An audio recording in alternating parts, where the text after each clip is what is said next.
Recording in progress. How's it going, folks? Welcome to another fun at-home table read. Tonight, we're jumping into one of my favorite Christopher Nolan movies, The Prestige. I'm just excited to jump into this one. This one's going to be really cool. So let's introduce ourselves. Hi, I'm Chelsea, and I will be doing action description. Hi, I'm Hunter, and I will be playing the Great Danton for Angier. I'm Logan. I'm going to be Borden. I'm Erik. I'll be Cutter. I'm Anne, and I will be Sarah. I'm Steven, and I will be Tesla. I'm Travis, and I'm playing Allie. All right, well, Chelsea, take us away. The Prestige. Fade in. Top hats clustered in a small glade. As we super titles, a black cat slinks its way through them. As titles end, Are you watching closely? a second black cat races into frame, hissing, spitting, chasing the first cat into the woods beyond. And we cut to interior cluttered workshop day, moving along a row of canaries in cages. Every magic trick consists of 3 parts, or X. Stop at a cage. Weathered hands envelop the canary. Hands and voice belong to a man in his 60s, Cutter. The first part is called the pledge. A little girl perches on a chest in the workshop, watching. Magician shows you something ordinary. Cutter moves to a small ornate cage resting on a prop table. A deck of cards, or a bird. Interior Scala Theatre, London night.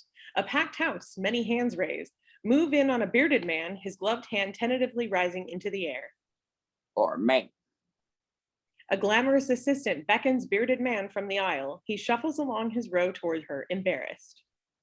He shows you this object and pledges to you its utter normality. Bearded man and 4 other volunteers follow the assistant down toward the stage, on which stands the magician, leaning on his cane, smiling. This is Robert Angier, 35, an American. Looming over him is a large and complex electrical machine. Perhaps he asks you to inspect it. Bearded man, fascinated, and other volunteers look over the vast machine as Angier gestures theatrically at the various features of the metal and glass apparatus. To see that it is indeed real. As the assistant leads the volunteers off the stage, bearded man slips through the gap at the side of the curtains. Unaltered. Interior stage theater backstage continuous. Looks around, disoriented, then darts for some stairs leading below the stage where he runs into a burly stagehand. Normal. Where do you think you're going? But of course, it probably isn't. The bearded man pulls off his beard, revealing the face of Alfred Borden, mid-30s. Part of the act, you fool!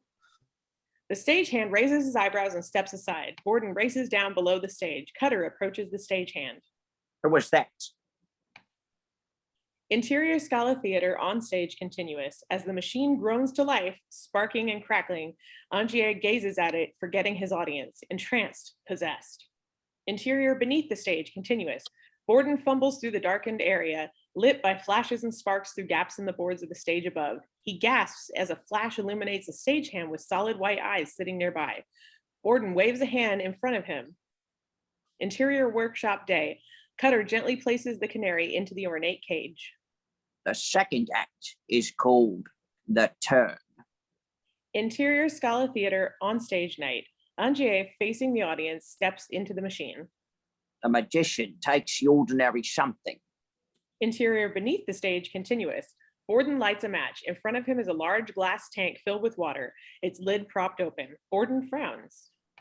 And makes it to do something extraordinary. Interior workshop day. Cutter places a silk shawl over the cage, then slams his hands down on the shawl, which flattens.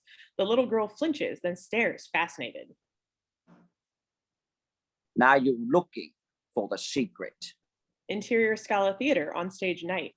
Bolts of electricity draw inward, wrapping Angier in a ball of light which cracks. But you won't find it. Interior beneath the stage continuous. The room fills with light as a trapdoor snaps open and a body drops into the tank.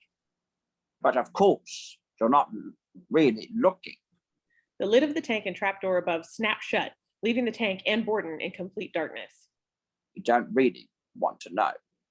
Interior workshop day. Cutter whips the shawl from the table. Cage and Bird have disappeared. You want to be fooled, The little girl stares, expectant.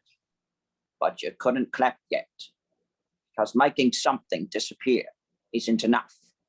You have to bring it back. Interior Scala Theater on stage continuous. The machine sputters to a stop. Angier is gone. The audience sits, waiting. That's why every magic trick has a third act, the hardest part. Interior workshop day. Cutter forms a fist, drapes the shawl over it. The part we call Cutter whips the shawl away to reveal the canary. The little girl claps. Interior beneath the stage night. Borden lights another match, stares in horror. the prestige. Inside the tank, Angier is drowning. His rolling eyes fix on Borden. He pounds desperately on the thick glass, screaming bubbles. The screen fades to black. The prestige. Interior courtroom day. The prosecutor turns to face the witness in the box. Cutter. And did Robert Angier, the great Danton, your employer, get to that final part of his trick that night? No, sir. Something went wrong. What went wrong? I saw someone head below the stage. I followed, and I found Borden.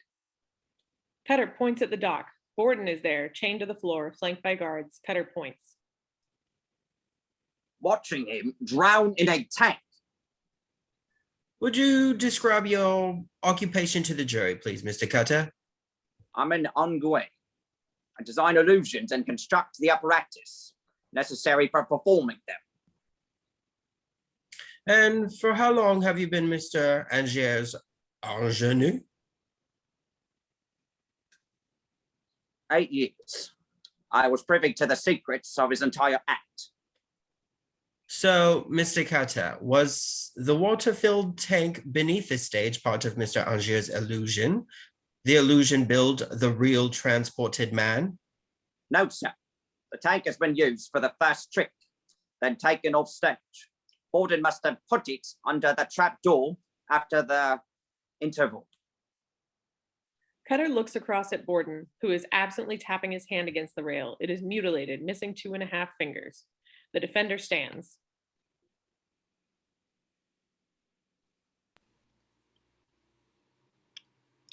How large was this tank? The sort of tank used for underwater escapes. 400 or 500 gallons. And how do you think Mr. Borden was able to move the tank under the trapdoor without anyone noticing? Ask him. He's the magician.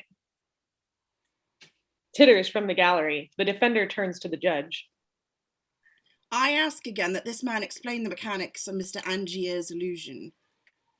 If I reveal my magician's secrets here in open court, I'll be unemployable and the secrets will be worthless. The real teleported man is the most sought after illusion in the business, and I have the right to set it off.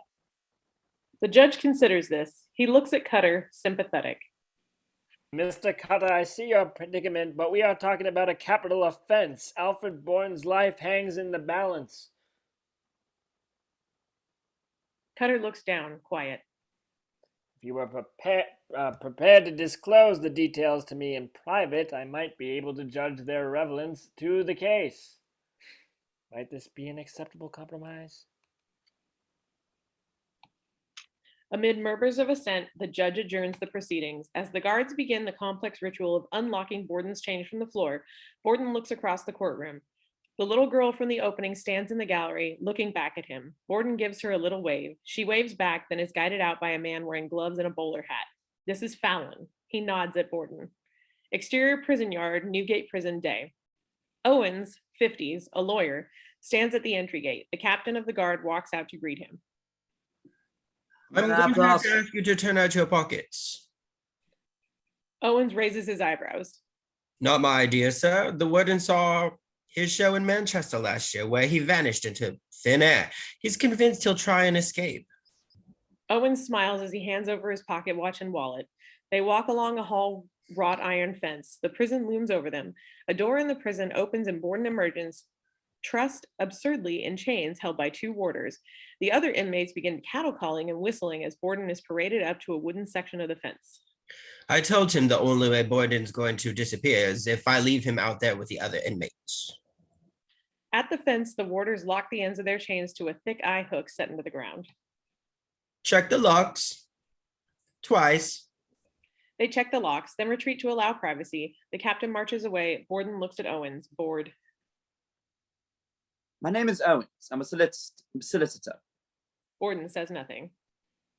I represent Lord Codler, an accomplished amateur magician and a How much? historian of magic. How much? Lord Codler was interested in How much for my tricks? £5,000.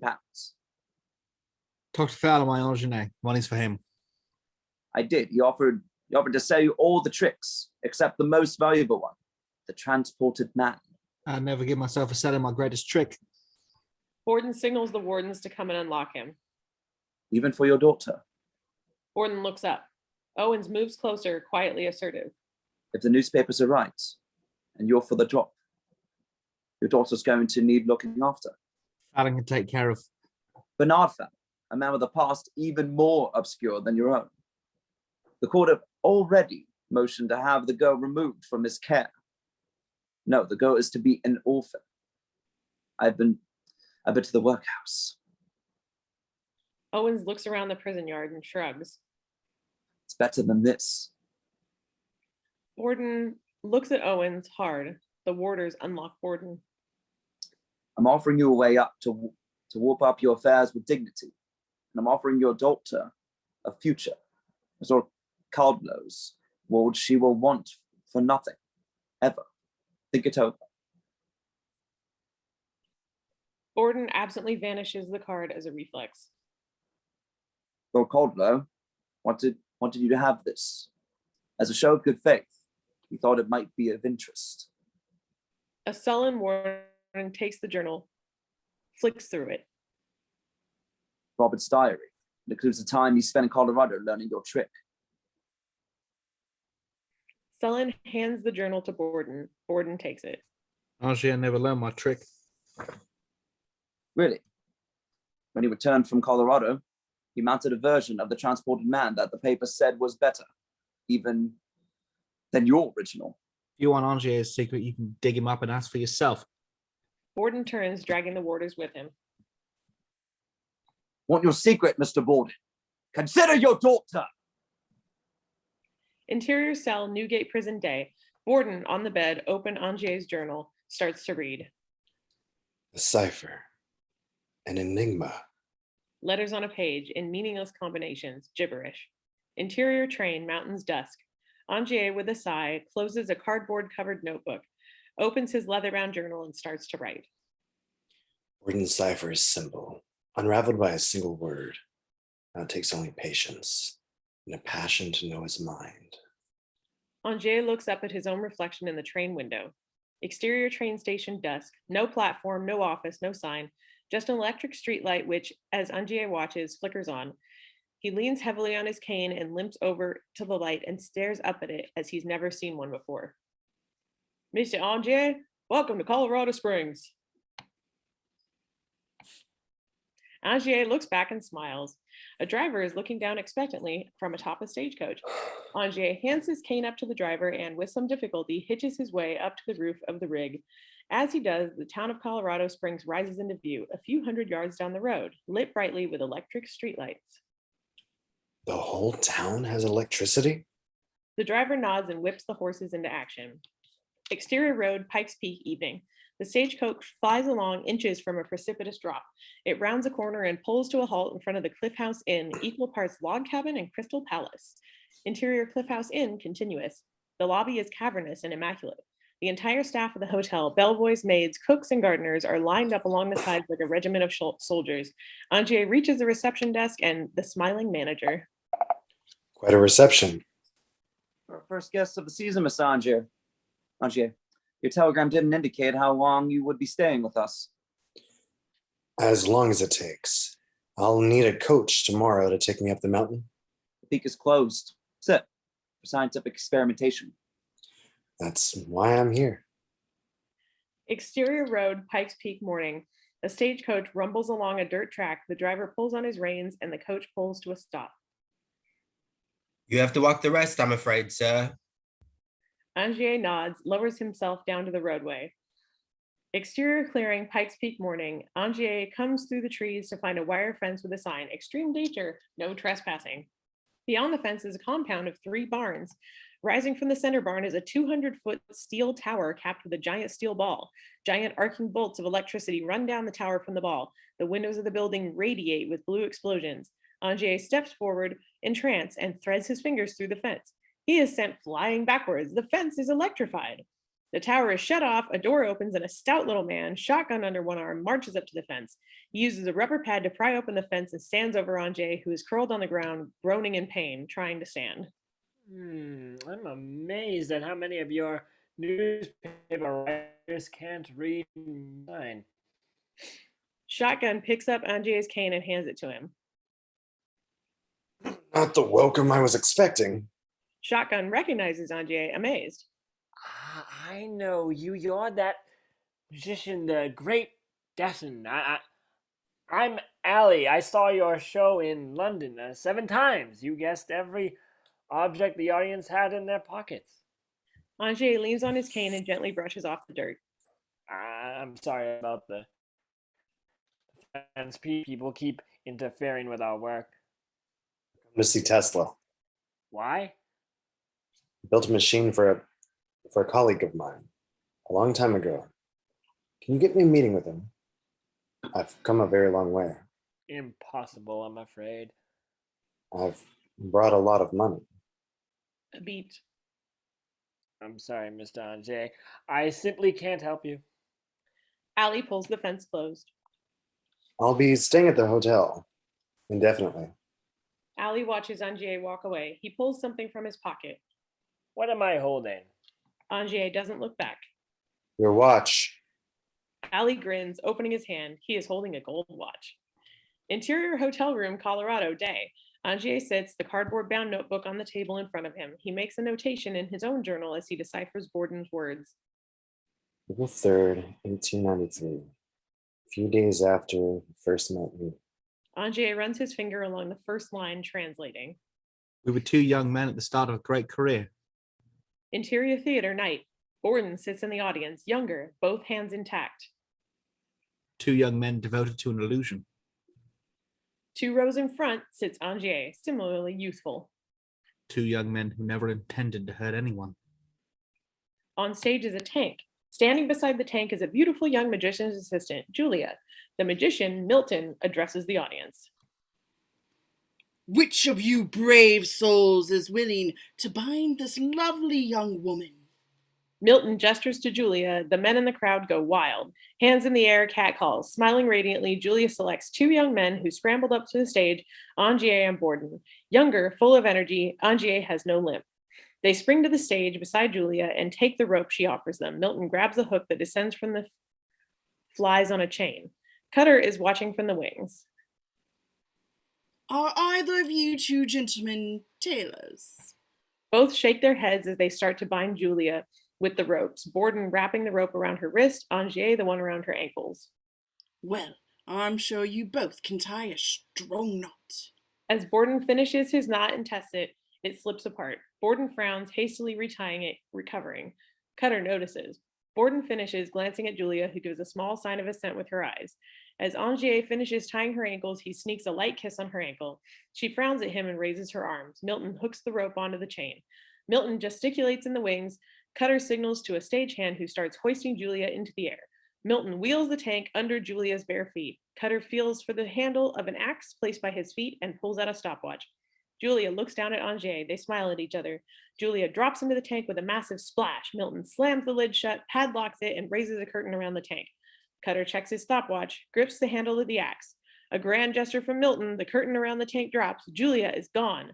Milton raises the curtain again, then with another flourish, drops it to reveal Julia beside the tank, one arm in the air, dripping wet and smiling. The audience erupts in applause. Angier smiles proudly. Interior dressing room, night. Angier, Borden, and Julia sit around the cluttered room. Borden is in the middle of a passionate rant. Milton's squandering their goodwill on a bunch of tired second-hand tricks. Old favorites, please. Or what about something fresh? He won't even try a bullet catch. Bullet catch is suicide. They turn. Cutter stands in the doorway, counting out money. All it takes is a smart-ass volunteer dropping a button down the barrel. Use plants. Can't use plants for every trick. There'd be no seats left for the punters. Fine, no bullet catch. But a real magician tries to invent something new, something other magicians scratch their heads over. He sells it to them for a small fortune.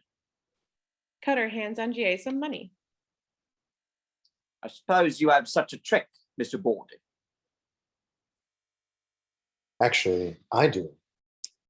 Care to sell it? No one else could do my trick. I could. I don't even know what it is. Show it to me twice and I'll do it. Cutter looks at Borden, thoughtful. I admire your spirit, Mr. Angier.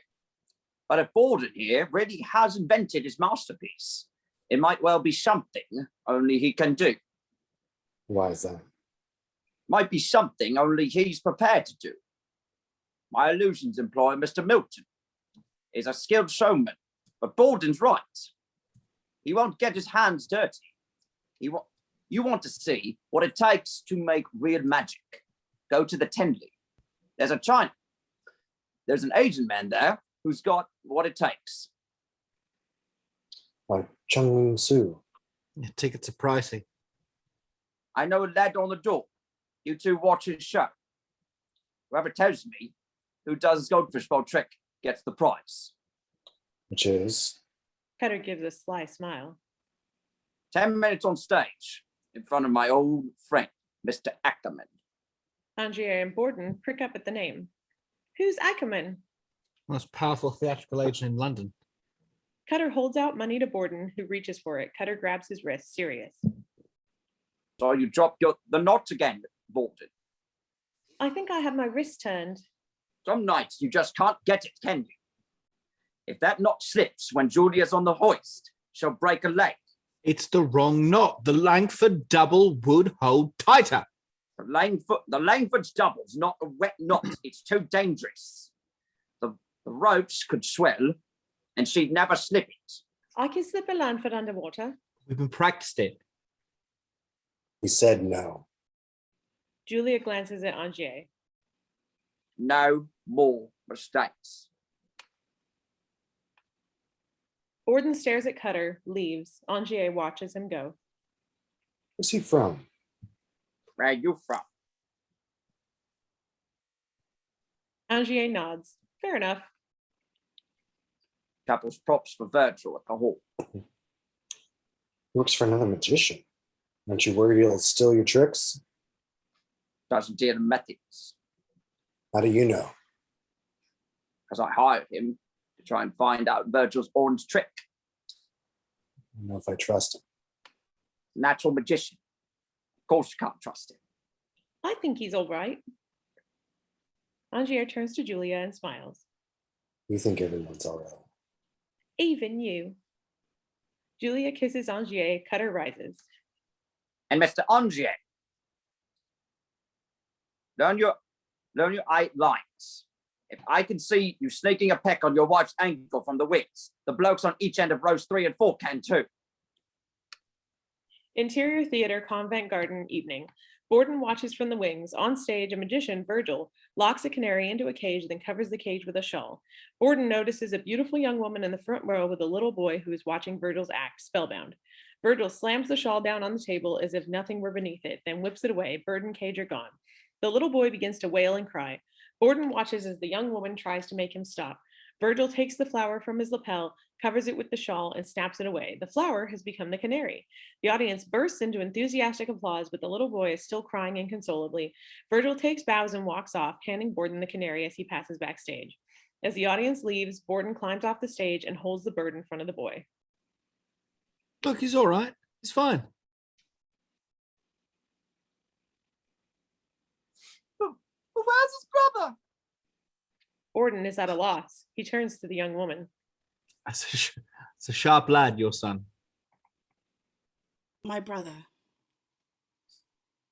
Borden smiles back. Interior workshop later, Borden gently strokes the bird's feathered head. You're the lucky one tonight. Borden walks to a wall of dozens of bird cages, each one with an identical canary. He puts the bird into its cage and returns to the cart props. He taps on the top of the table. A panel pops open, revealing the flattened bird cage. Borden infests a rod into the bird cage and pries it apart. A trickle of blood emerges, dripping into a bucket below. Borden slaps the cage, and the flattened carcass of the original bird slides out and splashes into the bucket. Gross. Exterior stage door evening. Borden exit. The young woman, Sarah, is there with her brother. Are you watching closely? Borden reaches to the boy's ear, casually produces a coin. The boy marvels as he takes the coin and then looks at Borden. Look closer. It's got two heads. Sarah smiles. Borden crouches to address the boy, grave. Never show anyone. The boy looks at him, a little afraid. They'll beg you and flatter you for the secret, but as soon as you give it to them, you'll be nothing to them. Understand? Nothing. The secret impresses no one. The trick you use it for is everything. Borden looks into the boy's staring eyes, then smiles and pats him on the head. He stands, and Sarah smiles back at him. So where do you two live? He lives with Mum. And you? Interior stairwell evening. Sarah lingers at the top of the stairs to her flat. Borden tries to kiss her, but she pushes him back. He tests the lock of the open door. Enough to keep me out? I think so. Will I see you again? Borden shrugs and turns to go back down the stairs. Sarah looks after him, about to change her mind, hesitates.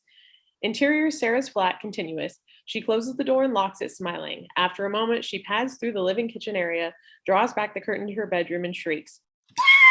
There, smiling. Sarah moves towards him, giggling. Interior Tenley Theater night. On stage, Chung-Ling Soo, 60s, wearing a long silk robe, hobbles painfully to the center of the stage, clearly crippled. In the audience, Borden and Angier watch intently.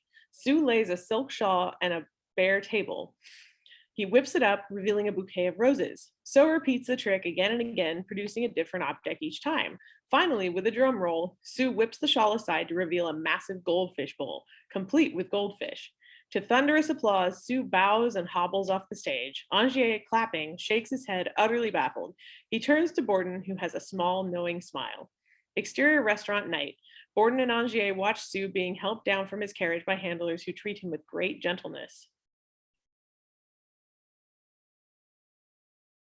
You're wrong. It can't be. It is. He carries the bowl between his knees for the entire performance. But look at the man. This is the trick. This is why no one detects his method. Sue hobbles into the restaurant, frail and fragile.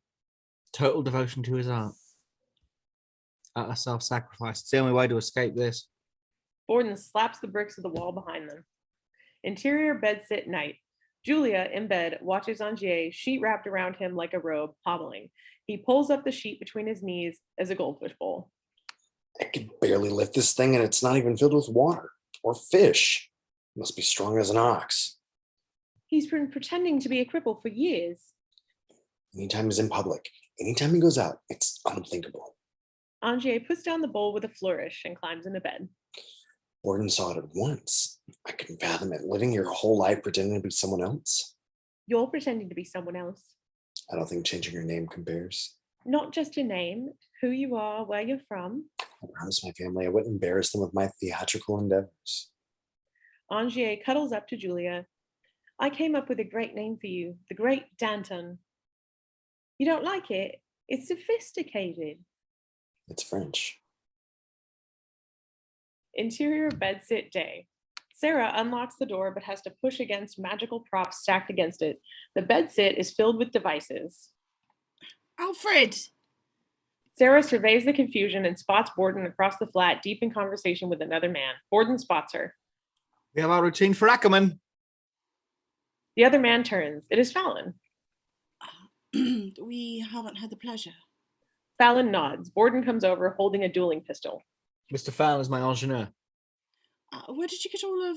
Baked, borrowed, and don't ask. Mr. Fallon's an enterprising soul. I need to talk to you. Fallon slips past Sarah with a nod to Borden. Exits. Sarah looks at Borden, tense. We can't afford to pay him. We'll start making money once we have our audience. And until then, what I earn is barely enough for us. I'll give him half my food. Sarah looks meaningfully at Borden. You're already going to be sharing with somebody else. Borden looks at her, confused, then realizes. You're... Having a baby. Borden freezes, then smiles, taking her in his arms. She flinches against the gun he is holding. What's this? The trick to wake Ackerman up at the end of my audition. Your great trick. The masterpiece that will make us fortunes. No, the world is not ready for that one yet. Borden moves to the bureau and starts loading the gun, pouring in shot, then wadding. This is just merely a run-of-the-mill, daring and spectacular bullet catch. Borden drops the bullet into the barrel. I'm not letting you get shot. Borden rams the bullet and charges down, then removes the ramrod and hands the pistol to Sarah. Perfectly safe. Shoot me. Sarah looks at Borden and then down at the pistol. She aims at Borden, then sims off at a mirror beside him. Bang! Borden's hand snaps out to catch the bullet. The mirror is intact. Borden looks at Sarah, grave, as he reveals a bullet in his hand. Show me. No, then you're not doing it. I can't raise a child on my own, Alfred.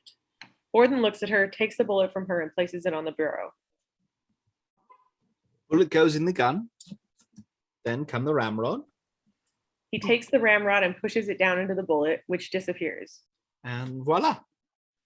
He points the ramrod at Sarah. She pulls the bullet out of the hollow tip. Bullet's not even in the gun when the charge is fired. Sarah looks at Ramrod with disdain. Don't you know, it's so obvious. Borden bristles slightly and takes the bullet back. Yeah, well, people still get killed performing that. How? Some smartass drop something down the barrel. Such as? Penny or a bun or worse yet, a bullet. But don't fret. Borden embraces her, putting his hand on her belly. I'm not letting anything happen. I love you too much. She grabs his face, looking into his eyes, and smiles. Say it again.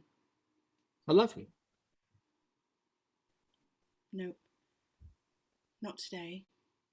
What? Some days it's not true. Today you don't mean it. Maybe today you're more in love with magic than me. It's all right. I like being able to tell the difference. It makes the days, its true meaning something. Borden shakes his head, grinning. Interior hotel room, Colorado night. Angier closes Borden's notebook. He looks across at a photograph of Julia on the table and reaches for his own diary. Borden writes as if no one but he understood the true nature of magic. Interior cell, Newgate Prison day. Borden sits on his cot, reading Angier's journal. But what does he know of self-sacrifice more than the rest of us? Borden looks up from Angier's journal. Bloody fool. He tosses the book across the cell. Interior evidence room, warehouse day. A policeman opens the door for the judge and Cutter. Oi, it's all laid out on the end. You wanna? The judge nods. The policeman exits, locking them inside. The judge follows Cutter, approaching a collection of magical apparatus, including a massive crate. Cutter looks up at it with awe, touching the side where it says Colorado Springs. What's in there? Cutter opens it, revealing metal and glass machinery within. Angier's machine. You build this, Mr. Carter? No. This wasn't built by a magician. It's built by a wizard. A man who can actually do the things a magician pretends to. Cutter closes the crates. The judge turns to the other props. Your Honor, what will happen to these things when the trial's over? The judge is staring at a large glass tank. They've been sold to a Lord Caldo, an avid collector, apparently very interested in the case. Don't let him take this. The judge looks over. Cutter is touching the crate. Why ever not? It's dangerous. I'm sure beneath its bells and whistles, it's got some simple and disappointing trick. The most disappointing of all, it has no trick. It's real. The judge looks at Cutter, smiles indulgently, and turns. This is the tank Angier drowned in? Cutter turns to look at the empty smashed glass of the tank, nods. Cutter indicates the top of the tank where there is a padlock. Cutter pushes down on the panel of the lid. This lets the performer's hands reach the trick padlock. A small section pops open. A standard magical apparatus for escapes? With one important difference. He grabs the padlock and rattles it. This isn't a trick lock. It's been switched out for a real one. The judge stares at the tank, appalled. What a way to kill someone. Why in God's name go to such lengths? There are magicians, Your Honor. Showmen. Men who live by dressing up plain and sometimes brutal truths to amaze. To shock. Even without an audience. Cutter stares at the tank. Insert cut, Angier screaming bubbles. There was an audience. Say the water tank had a particular significance for the two men. Interior theater evening. On stage, a similar tank filled with water. A particular awful significance. Julia stands next to the tank. Milton addresses the audience. Which of you brave souls is willing to bind this lovely young woman? Milton gestures to Julia. The crowd goes wild. Julia makes a show of deciding. She picks up Angier and Borden, who are made up to look like different characters from the last performance. As they leap up onto the stage, Borden makes eye contact with Cutter in the wings. Cutter's is a warning glance. As Angier ties Julia's ankles, he can't resist tickling her just under her toes. She kicks him in the chin. Borden starts to wrap the rope around Julia's wrist in a particular fashion. Stops. Reconsiders. Julia nods at him, encouraging. Borden starts retying the knot. Cutter watches, his hand checking for the axe handle. Borden tests the rope. It is tight. Julia gives him the sign with her eyes. He steps back. Angier rises to his feet, grinning at Julia. As she raises her arms to the hook, she can't quite hide her smile back at him. Milton gives the sign and Julia is hoisted into the air. Cutter slips his stopwatch out of his pocket as Milton moves the tank under Julia's bare feet. Angier looks up at Julia, proud. She stares out over the audience, preparing herself, looks down at Angier, smiling.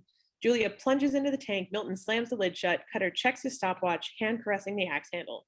Milton raises the curtain around the tank, then circles it, working his magic. Angier shifts a little. Time passing. Milton looks at Cutter. Too much time. Cutter grasps his axe and sprints at the tank. Milton rips the curtain down. Julia, one arm free, is convulsing. Angier and Borden look on in horror as Cutter swings his axe into the glass, which cracks. Cutter swings again and again, the web of cracks growing, Julia's convulsions slowing, her eyes pleading with Angier's until crash. The glass gives way, flooding the stage. Cutter and Angier grasp at Julia, pull her onto the stage. Cutter elbows Angier out of the way to pound on Julia's chest. Borden watches stunned as Julia flops lifeless to the boards. Cutter looks up at Angier, stricken. Angier takes Julia in his arms, looking down at her staring eyes. He desperately brushes water from her cheeks and forehead. Borden looks on, then... How often I've thought with myself over that night. One half of me swearing blind that I tied a simple slip knot. The other convinced that I tied the Langford double. I suppose I'll never know for sure. Interior hotel room, Colorado day. Angier looks up from Borden's journal, despairing. How can he not know? Angier flings Borden's journal across the room. He must know what he did. He must. Interior prison cell day. Borden smiles as he reads Angier's diary. How can he not know? Because Angier, life is complicated. People are complicated. Knots are complicated.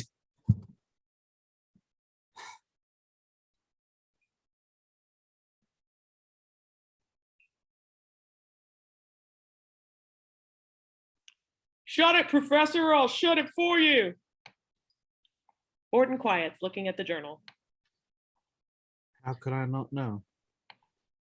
How can you read my story and not understand? Interior courtroom day. Cutter sits in the crowded gallery. Borden, on the dock, scans the crowd. Finally spots Fallon pushing to the front. He is alone. Borden stares at him. Fallon shakes his head. Borden is prompted to stand by two guards as the judge enters. The judge has a piece of black cloth draped over his wig. Alfred Borden, you have been found guilty of the murder of Robert Angier. You will, in 1 month's time, be hanged by the neck until dead. May the Lord have mercy on your soul. Borden barely reacts. Exterior prison yard, Newgate Prison, day. Borden stands at the fence with Fallon. They took her away to the workhouse. Another slow nod from Fallon. Borden closes his eyes with despair, then opens them and hands Fallon Owens' card. Tell him I've reconsidered. It's the best. Interior dining room, Cliff House Inn, Colorado Springs, dusk. Angier stares down at the notebook, making notes on a napkin. Through large windows, a thunderstorm batters Pikes Peak. Angier is the only guest in the hotel's massive dining room.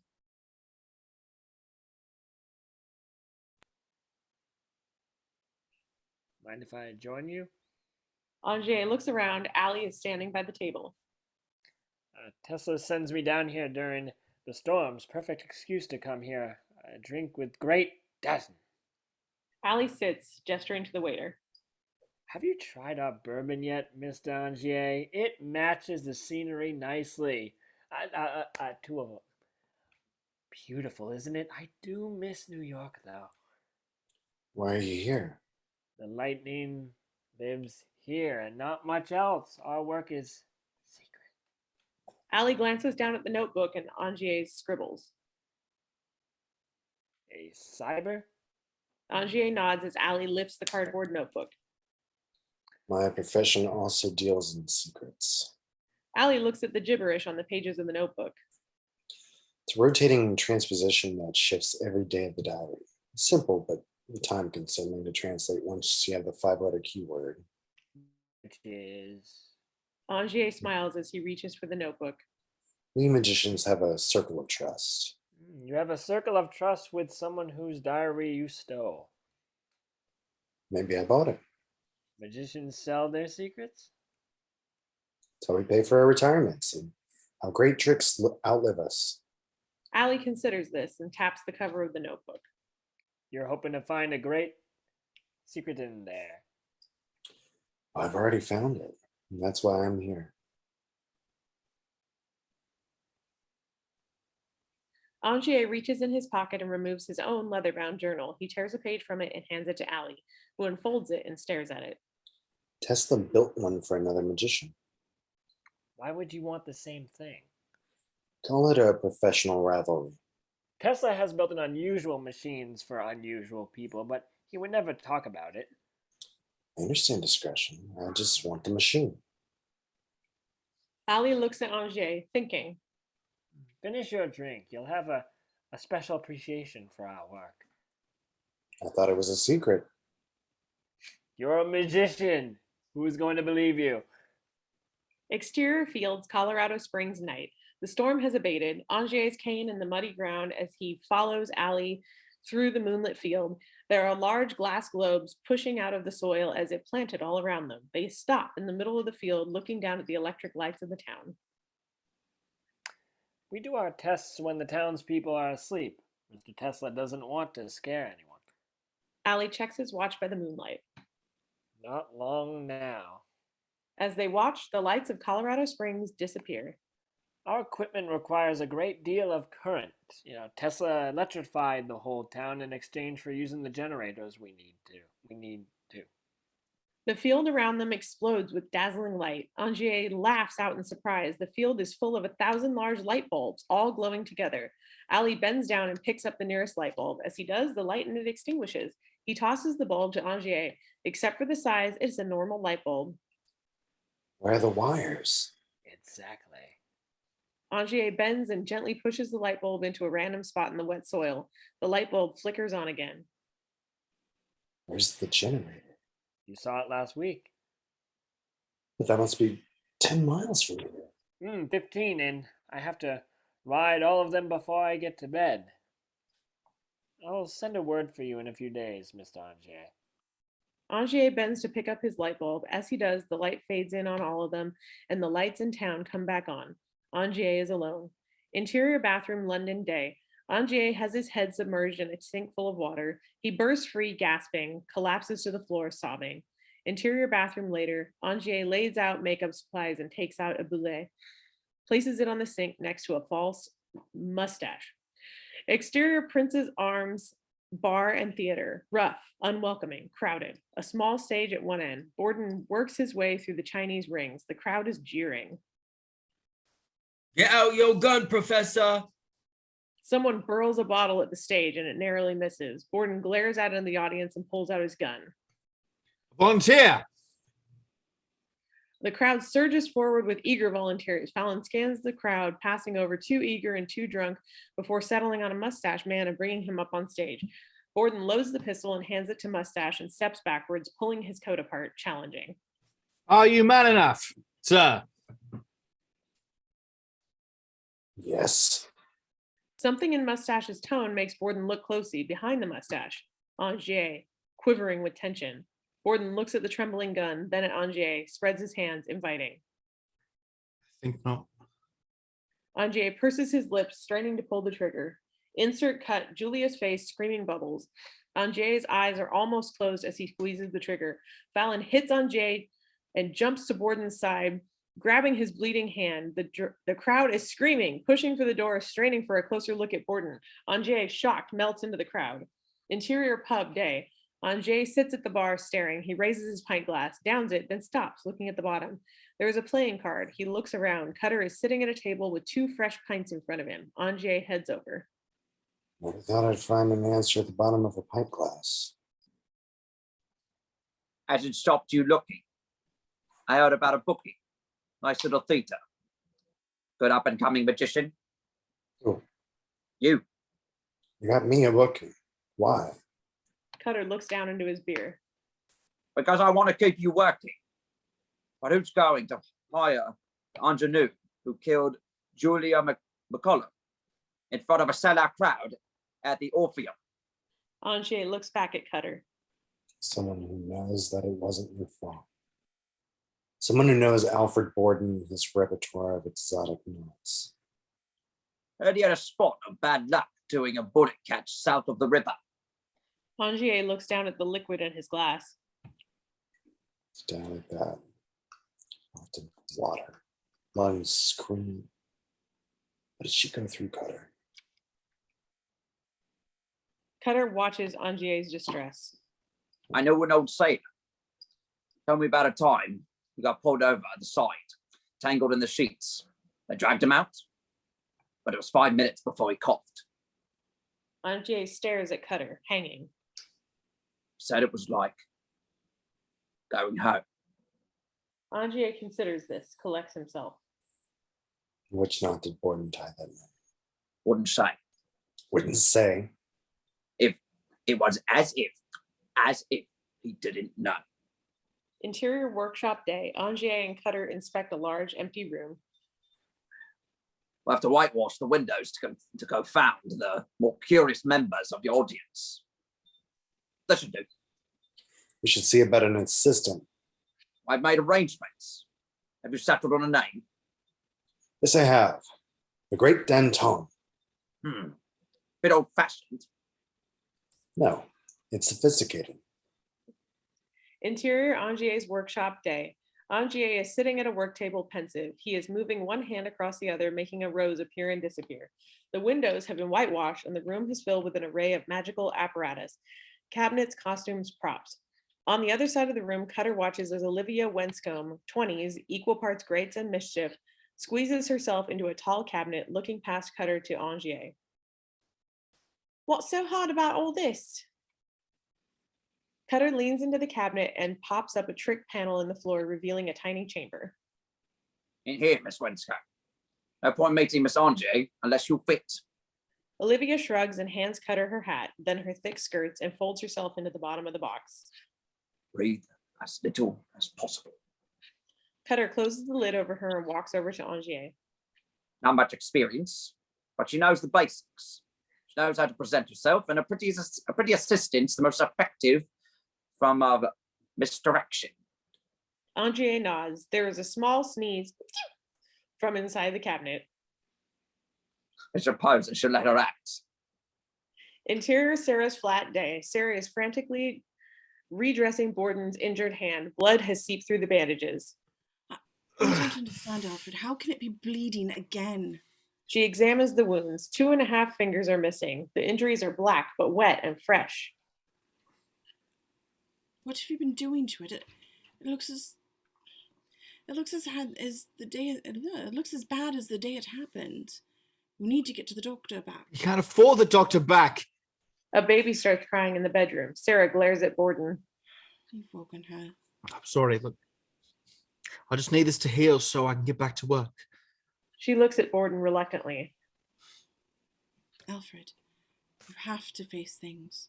What tricks could you perform with this kind of injury? It's macabre pulls, prop tricks.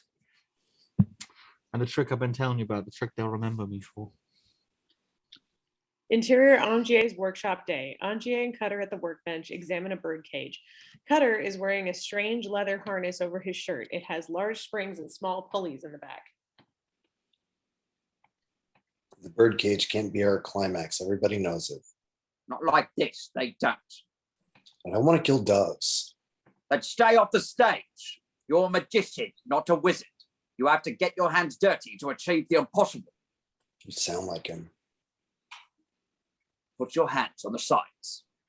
Interior Pantages Theater day. A heavy, disinterested man slouches in the third row of the empty theater with a newspaper. Merrit, the stage manager. On stage, Angier energetically yanks colored handkerchiefs from a hat and tosses them into the air. Olivia, in the glamorous, revealing costume of a magician's assistant, darts back and forth, plucking the handkerchiefs from the air. Angier finishes with a flourish. Merrit shrugs. Angier places an ornate cage onto the table. I need a volunteer. Merrit rolls his eyes, climbs to his feet. Angier produces a dove and puts it in the cage. Interior Angier's workshop day. Now Angier is wearing the harness. He places the dove in the cage and picks it up. Close up on, hooks concealed on Angier's palm slip into catches on the bars of the cage. Hang on, hang on. Cutter reaches in and slips a noose around the bird's ankle. There we go. Now you tell the volunteer to put his hands here. Cutter places his hands on the top and bottom of the cage. Interior Pantages Theater night. Merrit places his hands on the top and bottom of the bird cage. Angier's hands are placed on the sides. Olivia reaches around Merrit to place her hands on the remaining two sides. Merrit looks up at Angier over his glasses. You best not be intending to hurt this animal, Mr. Angier. Of course not. Angier raises and lowers their hands in a rhythm. 1, 2, 3. The bird cage and the dove vanish. Interior Angier's workshop day. Angier and Cutter have their hands on the bird cage. 3. The bird cage breaks apart, whipping up Angier's forearms, where sleeves would be, yanked by the harness. Angier smiles. Bloody marvelous, Cutter. And the best part, Cutter reaches into Angier's armpit, pulls out the dove, hanging by its ankle, alive. Thought you said I had to get my hands dirty. someday, perhaps you will. I need to know that you can. Interior Pantages Theater day. Merrit nods impressed, stepping backwards. Angier reaches into Merritt's pocket and removes a dove. Very nice indeed. Olivia packs up the props. Cutter approaches from the wings. I haven't had a chance to compliment you on your beautiful theater yet, Mr. Merrit. A lot more beautiful when it's full, Mr. Angier. Don't worry. You all say that. Why should I worry? If your tricks don't get him in, someone else's will. Maybe someone willing to do a bullet catch or a water escape. Take thrills, Mr. Milton. People hoping for an accident, and quite likely to see one too. What would that do for your business? You've got a week. Exterior Pantages Theater, London, evening. A line of patrons runs from the box office to the street. The marquee above the theater reads, "The Great Danton performs feats of mystery and imagination." Interior Theater, evening. Angier is performing to a good crowd. He steps forward. You, sir, in the hat. Could you show us your handkerchief? A man in the audience stands and pulls a handkerchief from his pocket. He stares at it confused. The audience laughs. This isn't mine. Perhaps you'd be so good as to return it to the other man, and he has yours. Another man stands and pulls out a handkerchief. Applause. Angier bows and walks quickly off the stage past the squad of dancing girls who run on to entertain in the break. Interior backstage evening. Cutter and Olivia are waiting for Angier as he comes off. "I'm so nervous. I'm sorry. I'm making mistakes." Cutter quickly removes Angier's coat. That doesn't seem to be responding much better. Cutter puts the leather harness over Angier's arms.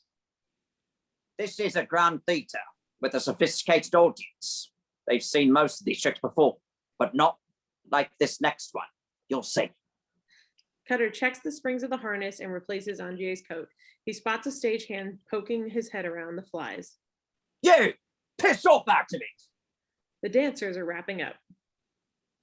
Let's just look at her. I'll have the champagne ready. Angier, followed by Olivia, steps out onto the stage. Interior stage continuous. Angier steps out to the table at center stage, pulls out the bird cage. There are 1 or 2 groans from the audience. Angier smiles as he produces a dove with a flourish. Oh, you've seen this one before. Seen them all before, mate. There's laughter from the audience. Well, I'll make it a little harder, shall I? In the wings, Cutter smiles and nods at Angier's showmanship. 2 volunteers, please. A lady and a gentleman to hold this cage with me. Hands go up. Olivia pulls an elegant lady from the audience.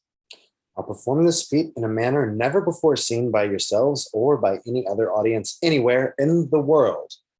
Olivia brings elegant lady onto the stage along with a red bearded man. The audience is getting interested. Angier is on a roll. Any magician can make this cage disappear. That's why I asked this good lady and fine gentleman to place their hands firmly on the cage. Olivia guides elegant lady's hands to the sides of the cage. Redbeard places a hand underneath the cage. To ensure that no trickery whatsoever is employed. Angier raises the bird cage. The audience is wrapped. Redbeard's other hand appears at the top of the cage. It is mutilated, missing fingers. Angier freezes, looks up at Redbeard. It is Borden.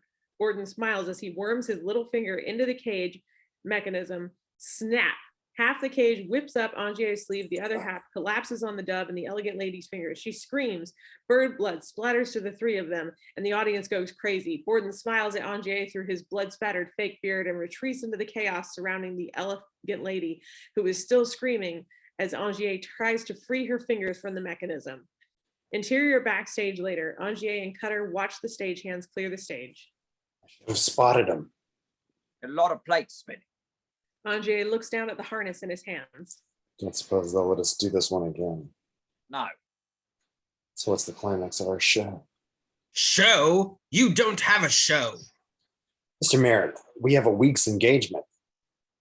To perform magic, not to butcher birds and break my customers' fingers. Clear out. Anything in here in the morning gets burnt.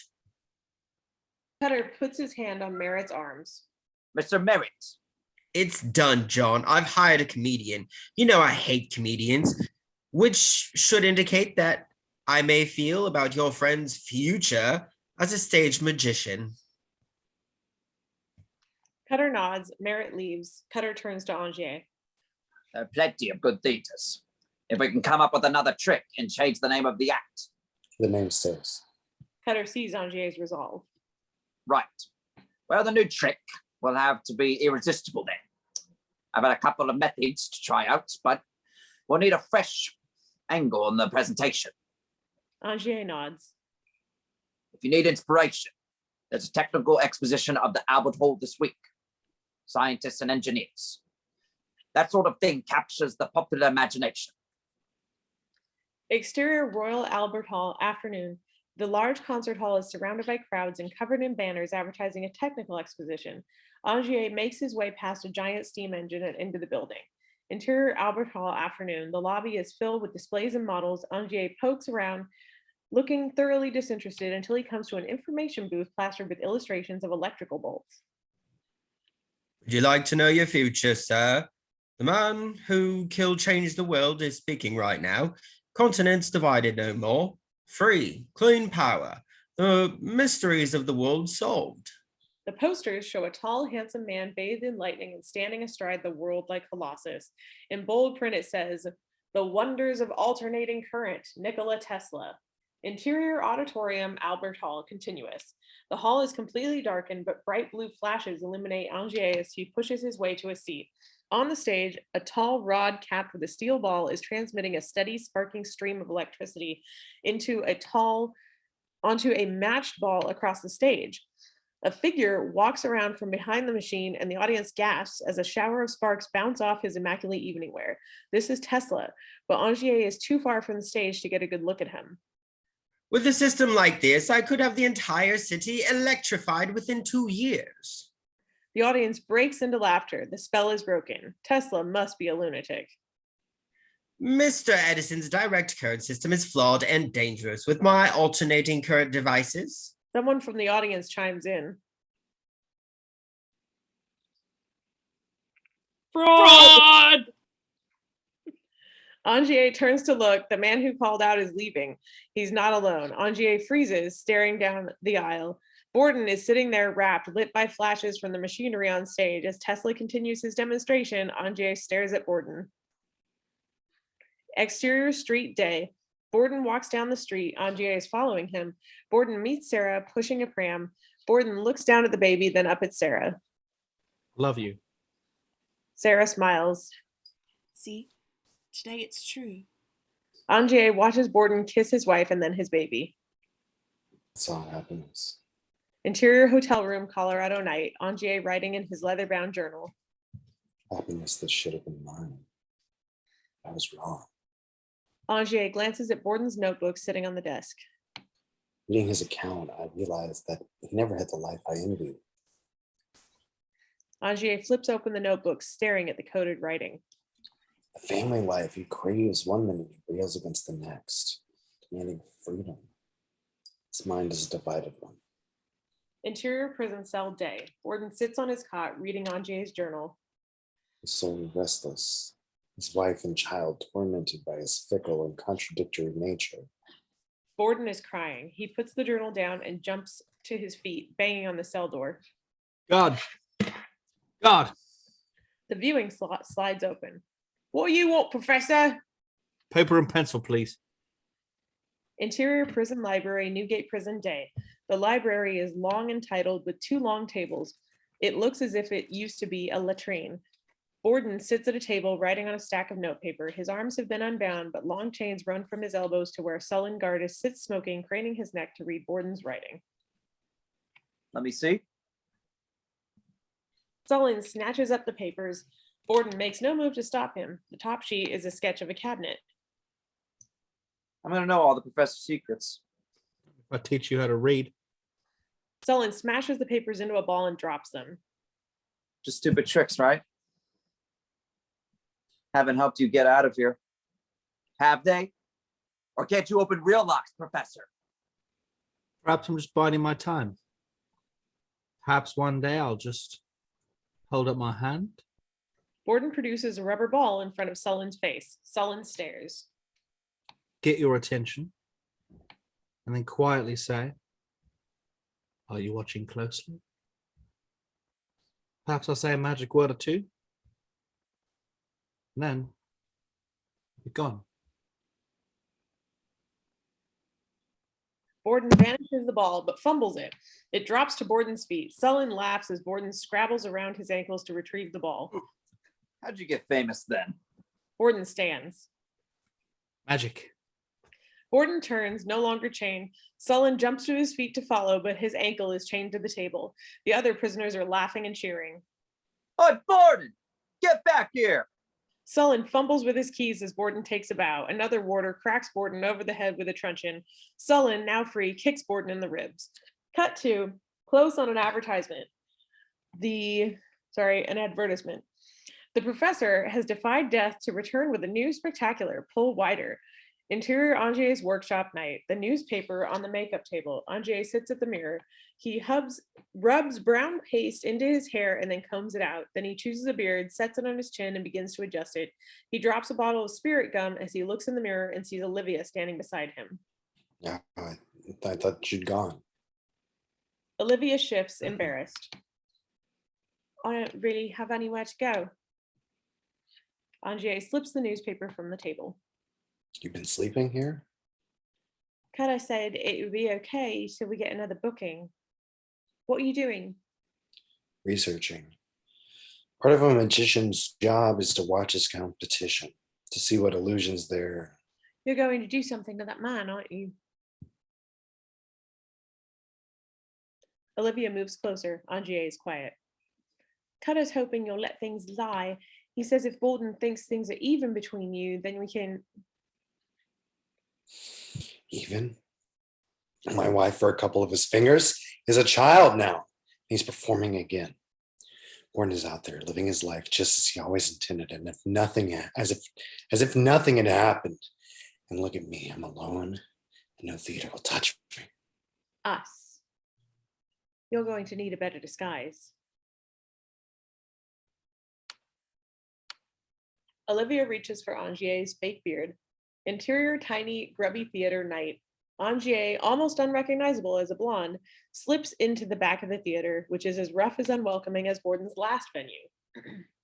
On the small raised stage, Borden works his way through the Chinese rings with gloved hands to hide his damaged fingers. The tough crowd is jeering at him. Borden puts the rings down on a table and picks up a bag. I need a volunteer. Angier takes a few steps toward the stage. Borden produces a rubber ball. He tosses the ball to Angier. As you can see, it's a rubber ball, but it's not normal at all. Angier examines the ball, hands it back to Borden, who shows no sign of recognizing him. Thank you. Angier notices that two tall black cabinets are standing 20 feet apart on the stage. Well, you're not impressed. Borden bounces the ball on the ground and catches it. Magic ball. Borden continues to bounce the ball on the floor. The audience looks bored, waiting for something to happen. What happened? Interior Angier's workshop night. Angier, still in disguise, is slumped on an armchair, drink in hand. He's smiling, remembering. Olivia, sitting on the workbench, waits for him to continue. What happened, Robert? He had a new trick. Was it good? He looks at her. Interior tiny grubby theater evening. Now it's Cutter standing in the audience watching. On stage, Borden bounces the ball over and over again. It was the greatest magic trick I have ever seen. Borden walks to one side of the stage and opens the door to one of the cabinets. It's empty. He closes it again and crosses the stage, bouncing the ball the whole way.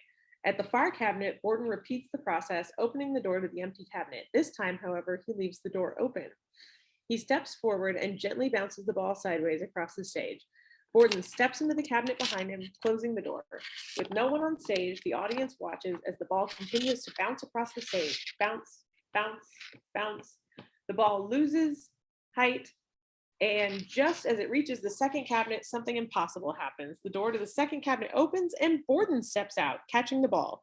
Cutter flinches, then studies Borden. The audience is bemused. Finally, a trickle of applause. Interior Angier's workshop day. Angier is talking to Cutter. Olivia is watching. Did they applaud when you saw it? Not very enthusiastically. Interior tiny grubby theater night. Angier is disguised, starts clapping loudly, firmly, as if he can't help it, leading the applause. Borden bounces the ball once again, then bows deeply. The applause peters out. Borden walks off the stage. Interior Angier's workshop day. Angier turns to Cutter. The trick is too good, too simple. The audience hardly knows what they've seen. He's a dreadful magician. He's a wonderful magician. He's a dreadful showman. He doesn't know how to dress it up, how to sell the trick. Luckily, I'm the greatest showman. But how does he do it?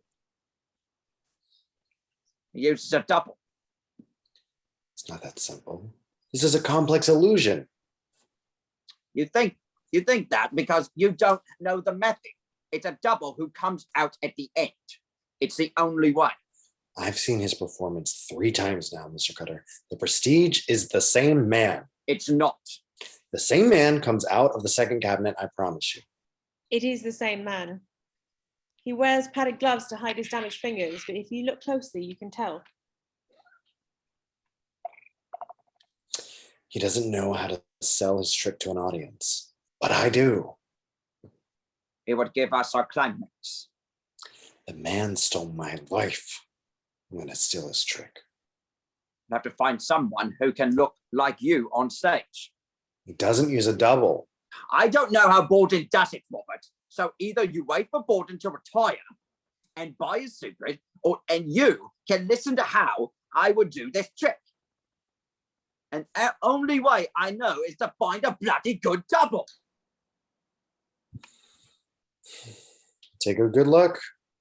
Let's get out there and find me. Good, we're ready. Exterior road, Pikes Peak morning. Angier, swinging his cane, walks slowly up the mountain road. Exterior Tesla's laboratory, continuous. The lab is illuminated by 34 streamers of electrical discharge that pour from the base of the tower. Angier stops, fearful. It's perfectly safe. As Angier stares, a man begins to emerge from the very center of the conflagration. Bolts snap and trail after the man as he walks, in silhouette towards Angier. So this is the great Danton.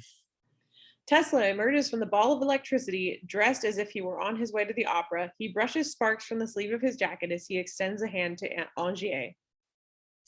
Mr. Alley has effused about your act to me on any number of occasions, something you did with pockets. Angier returns the handshake. I saw a lecture you gave in London several years ago. I'm flattered you agreed to see me. Tesla keeps a hold of Angier's hand. Angier, confused, does so what? Okay. Alley hands him a light bulb, which starts to glow as he grasps its metal base. It's conducting the electricity. Our bodies, Mr. Angier, are quite capable of conducting and indeed producing energy. Tesla releases Angier's hand. The bulb goes out. Alley takes it from Angier, who looks at the palms of his hands. Have you eaten, Mr. Angier? Exterior deck laboratory morning. Angier, Alley, and Tesla are seated around a table on a deck overlooking a spectacular view. They are eating sandwiches. Ali has explained that you require a very interesting device. I need something impossible. You're familiar with the phrase, man's reach exceeds his grasp? It's a lie. Man's grasp exceeds his nerve. The only limits on scientific progress are those imposed by society. Tesla looks out at the mountains. The first time I changed the world, I was hailed as a visionary. The second time, I was asked politely to retire. The world only tolerates one change at a time, and so here I am, enjoying retirement. Nothing is impossible, Mr. Angier. What you want is simply expensive. Tesla rises, washing his hands in a basin at a side table. Ali says you're a stage magician. If I built you this device, you would be presenting it only as an illusion. If people thought the things I did on stage were real, they wouldn't clap, they'd scream. I've sawing a woman in half. Tesla nods, considering. Mr. Angier, the cost of such machine... Price is not an object. Perhaps not, but have you considered the cost? I'm not sure I follow. I can make your machine, Mr. Angier, but I can also give you some advice. Go home, forget this thing. I can recognize an obsession, and as Mr. Alley could tell you, I myself am given to one and now and then. It will not do you any good. Have your obsessions done you no good? At first, but I've followed them too long. I'm their slave, their whipping boy, and one day they may choose to destroy me. Angier looks into Tesla's eyes. If you understand an obsession, then you know you won't change my mind. So be it. Will you build it? I have already begun to build it, Mr. Angier. I hope you enjoy the mountain air. This will take some time. Tesla disappears into the lab. Interior green room drinking club, evening. The club is warm and dark. Olivia, Cutter, and Angier make their way to the bar. Olivia points to the far end of the bar to a tramp in tattered clothing, curled over a pint. Jerry. The tramp sees Olivia, hoists himself up, and spills his way down the bar to them. As he draws closer, we understand why Olivia has brought them there.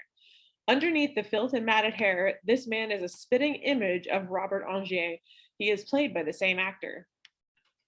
Mr. Angier, Mr. Cutter, I would like you to meet Mr. Gerald Root. A pleasure to meet you, fine gentlemen. Angier is staring a little too much. Root throws an arm over Angier's shoulder and draws him in. Would you like me to tell you a little joke? Angier smiles uncomfortably. Suddenly, Root wraps his hands around Angier's neck and begins to throttle him. Are you laughing? Angier is shaken. Root picks his hat up off the bar and disappears onto the street. He's out of his mind. He's an out-of-work actor. Of course he's out of his mind.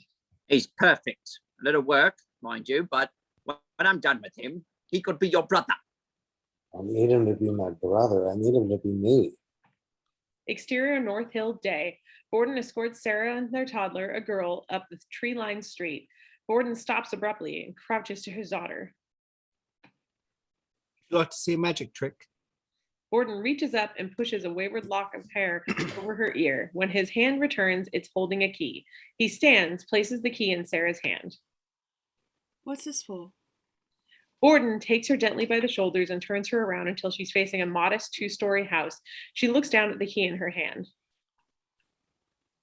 When I asked last week, you said we couldn't afford.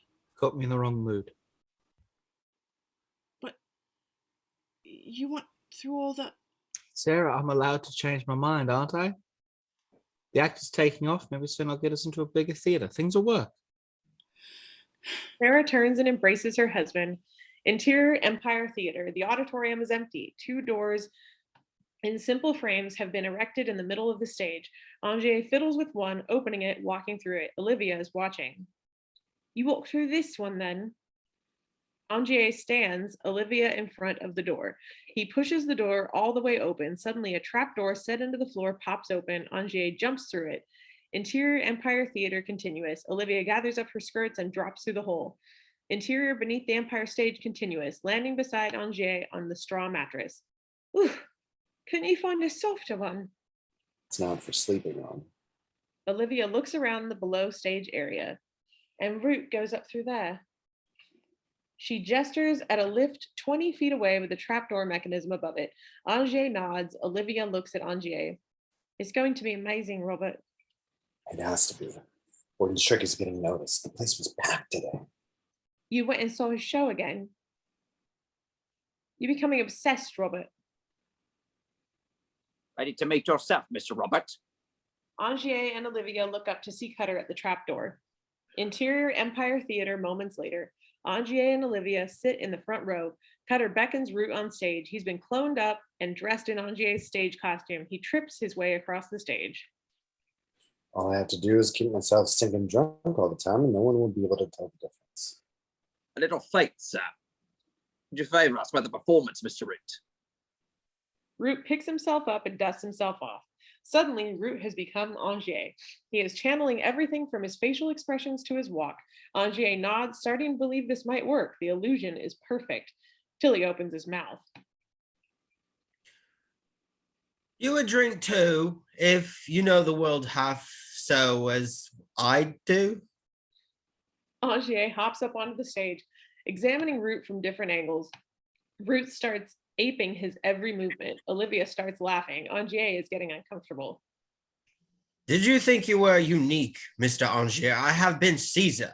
I have been Faust. How difficult could it possibly be to play the great Danton? You can go back to being yourself, Root, for free. I'd rather be him for now. I find it amusing.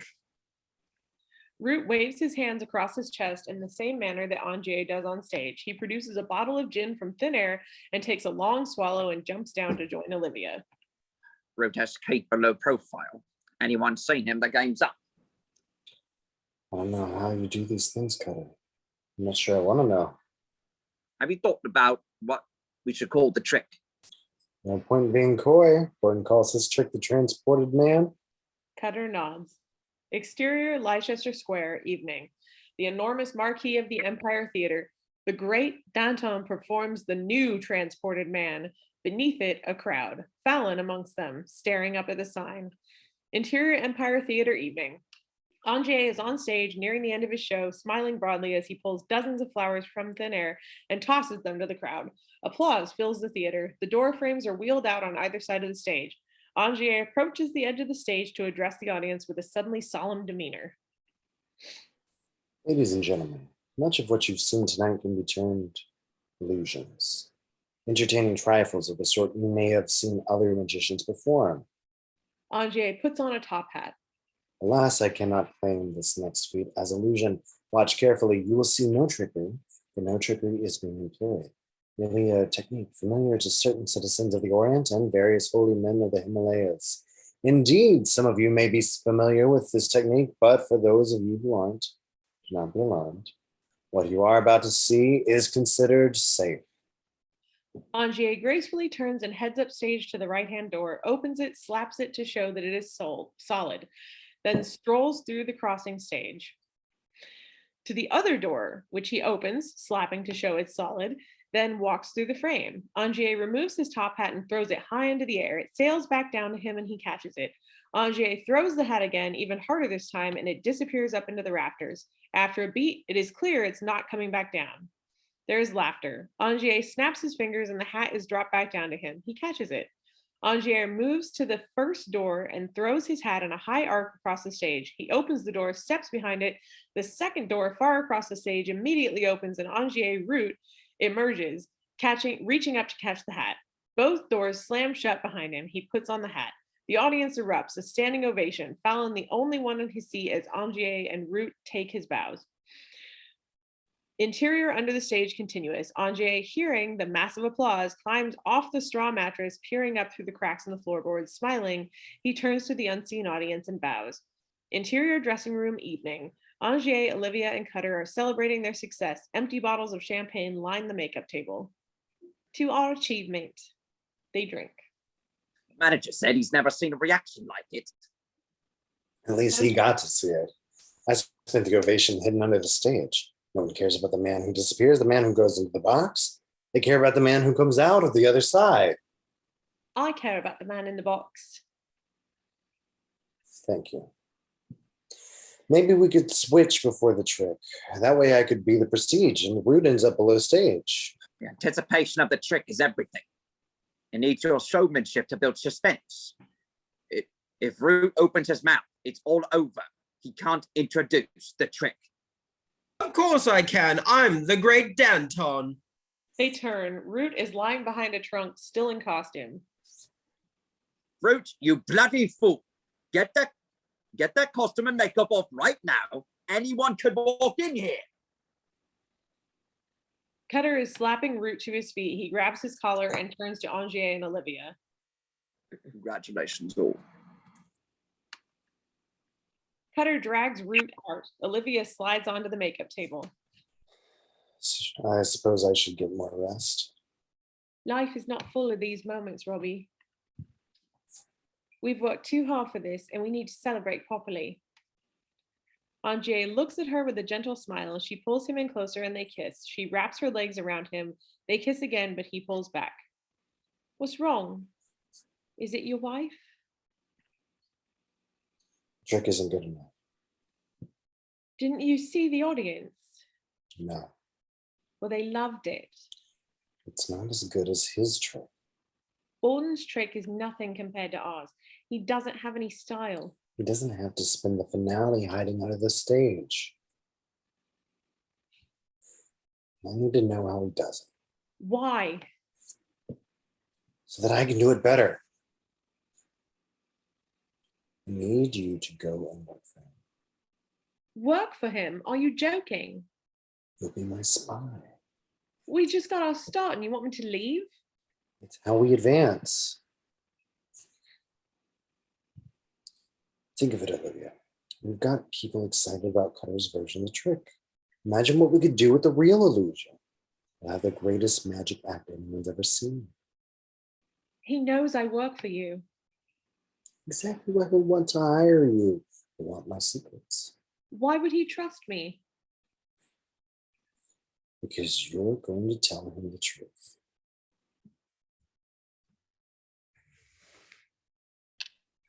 Interior Tesla's laboratory day.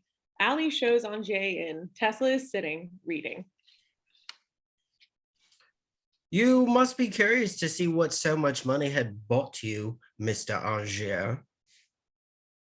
Tesla rises, leads Angier to a back corner at the room and pulls a sheet from a 10-foot tall apparatus, the electrical machine Angier used on stage in the opening of the film. Fitting, you should be here for the maiden voyage. Ali fires a generator connected by thick cables to the machine. It rumbles to life, smoke pouring from the slats. Your hat. Angier takes off his hat and tries to hand it to Tesla. Ali intercepts the hat and lays it on a chalk hash mark directly underneath the machine. He returns to the controls. You might want to stand back. No, it will be fine. Mr. Ali, please proceed. Without further ceremony, Ali fires the machine. Nothing happens. Then as they watch, the globe on top of the tripped flashes white hot. Bolts shoot out of it, wrapping themselves around the legs of the tripod, but the charge reaches a frenzy and then emits a loud bang as if it has broken the sound barrier. Suddenly, the room is still. Tesla walks forward, looks down into the pit. Ali joins him at the end of the pit. Angier, limping, is the last to arrive, looking into the pit at the top hat, which hasn't moved an inch. I understand.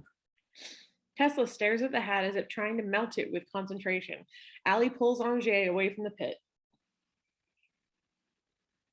Perhaps it would be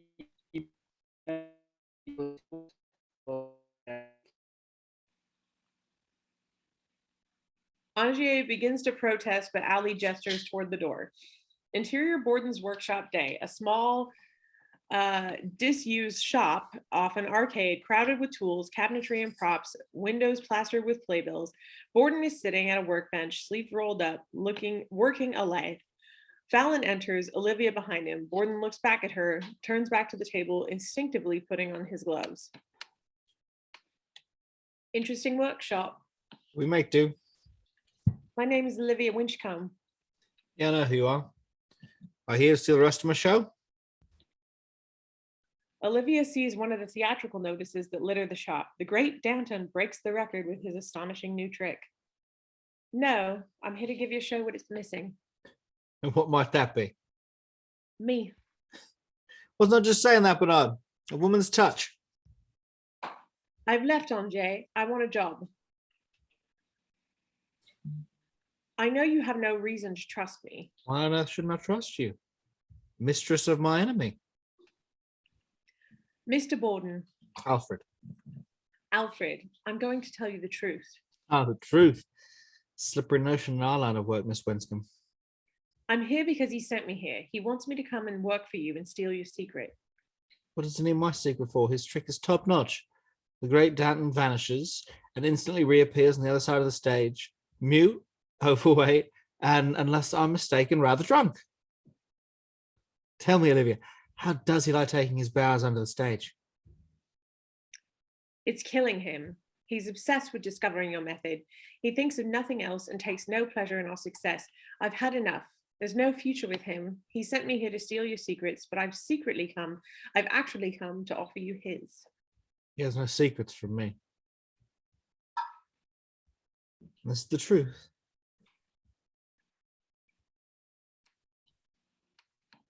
Interior backstage day. Cutter is fixing a prop mechanism. Angier approaches in his undershirt, looks over his shoulder. Cutter glances up. Let's be getting changed for the martini, sir. Angier nods and Cutter realizes. Root, you're late. Even more drunk than usual. Get yourself below the stairs. Right away. No. No? Root looks at Cutter with genuine malice. We need to have a chat, Mr. Cutter. Interior dressing room day. Angier is applying his makeup. Cutter enters. Angier looks at him through the mirror.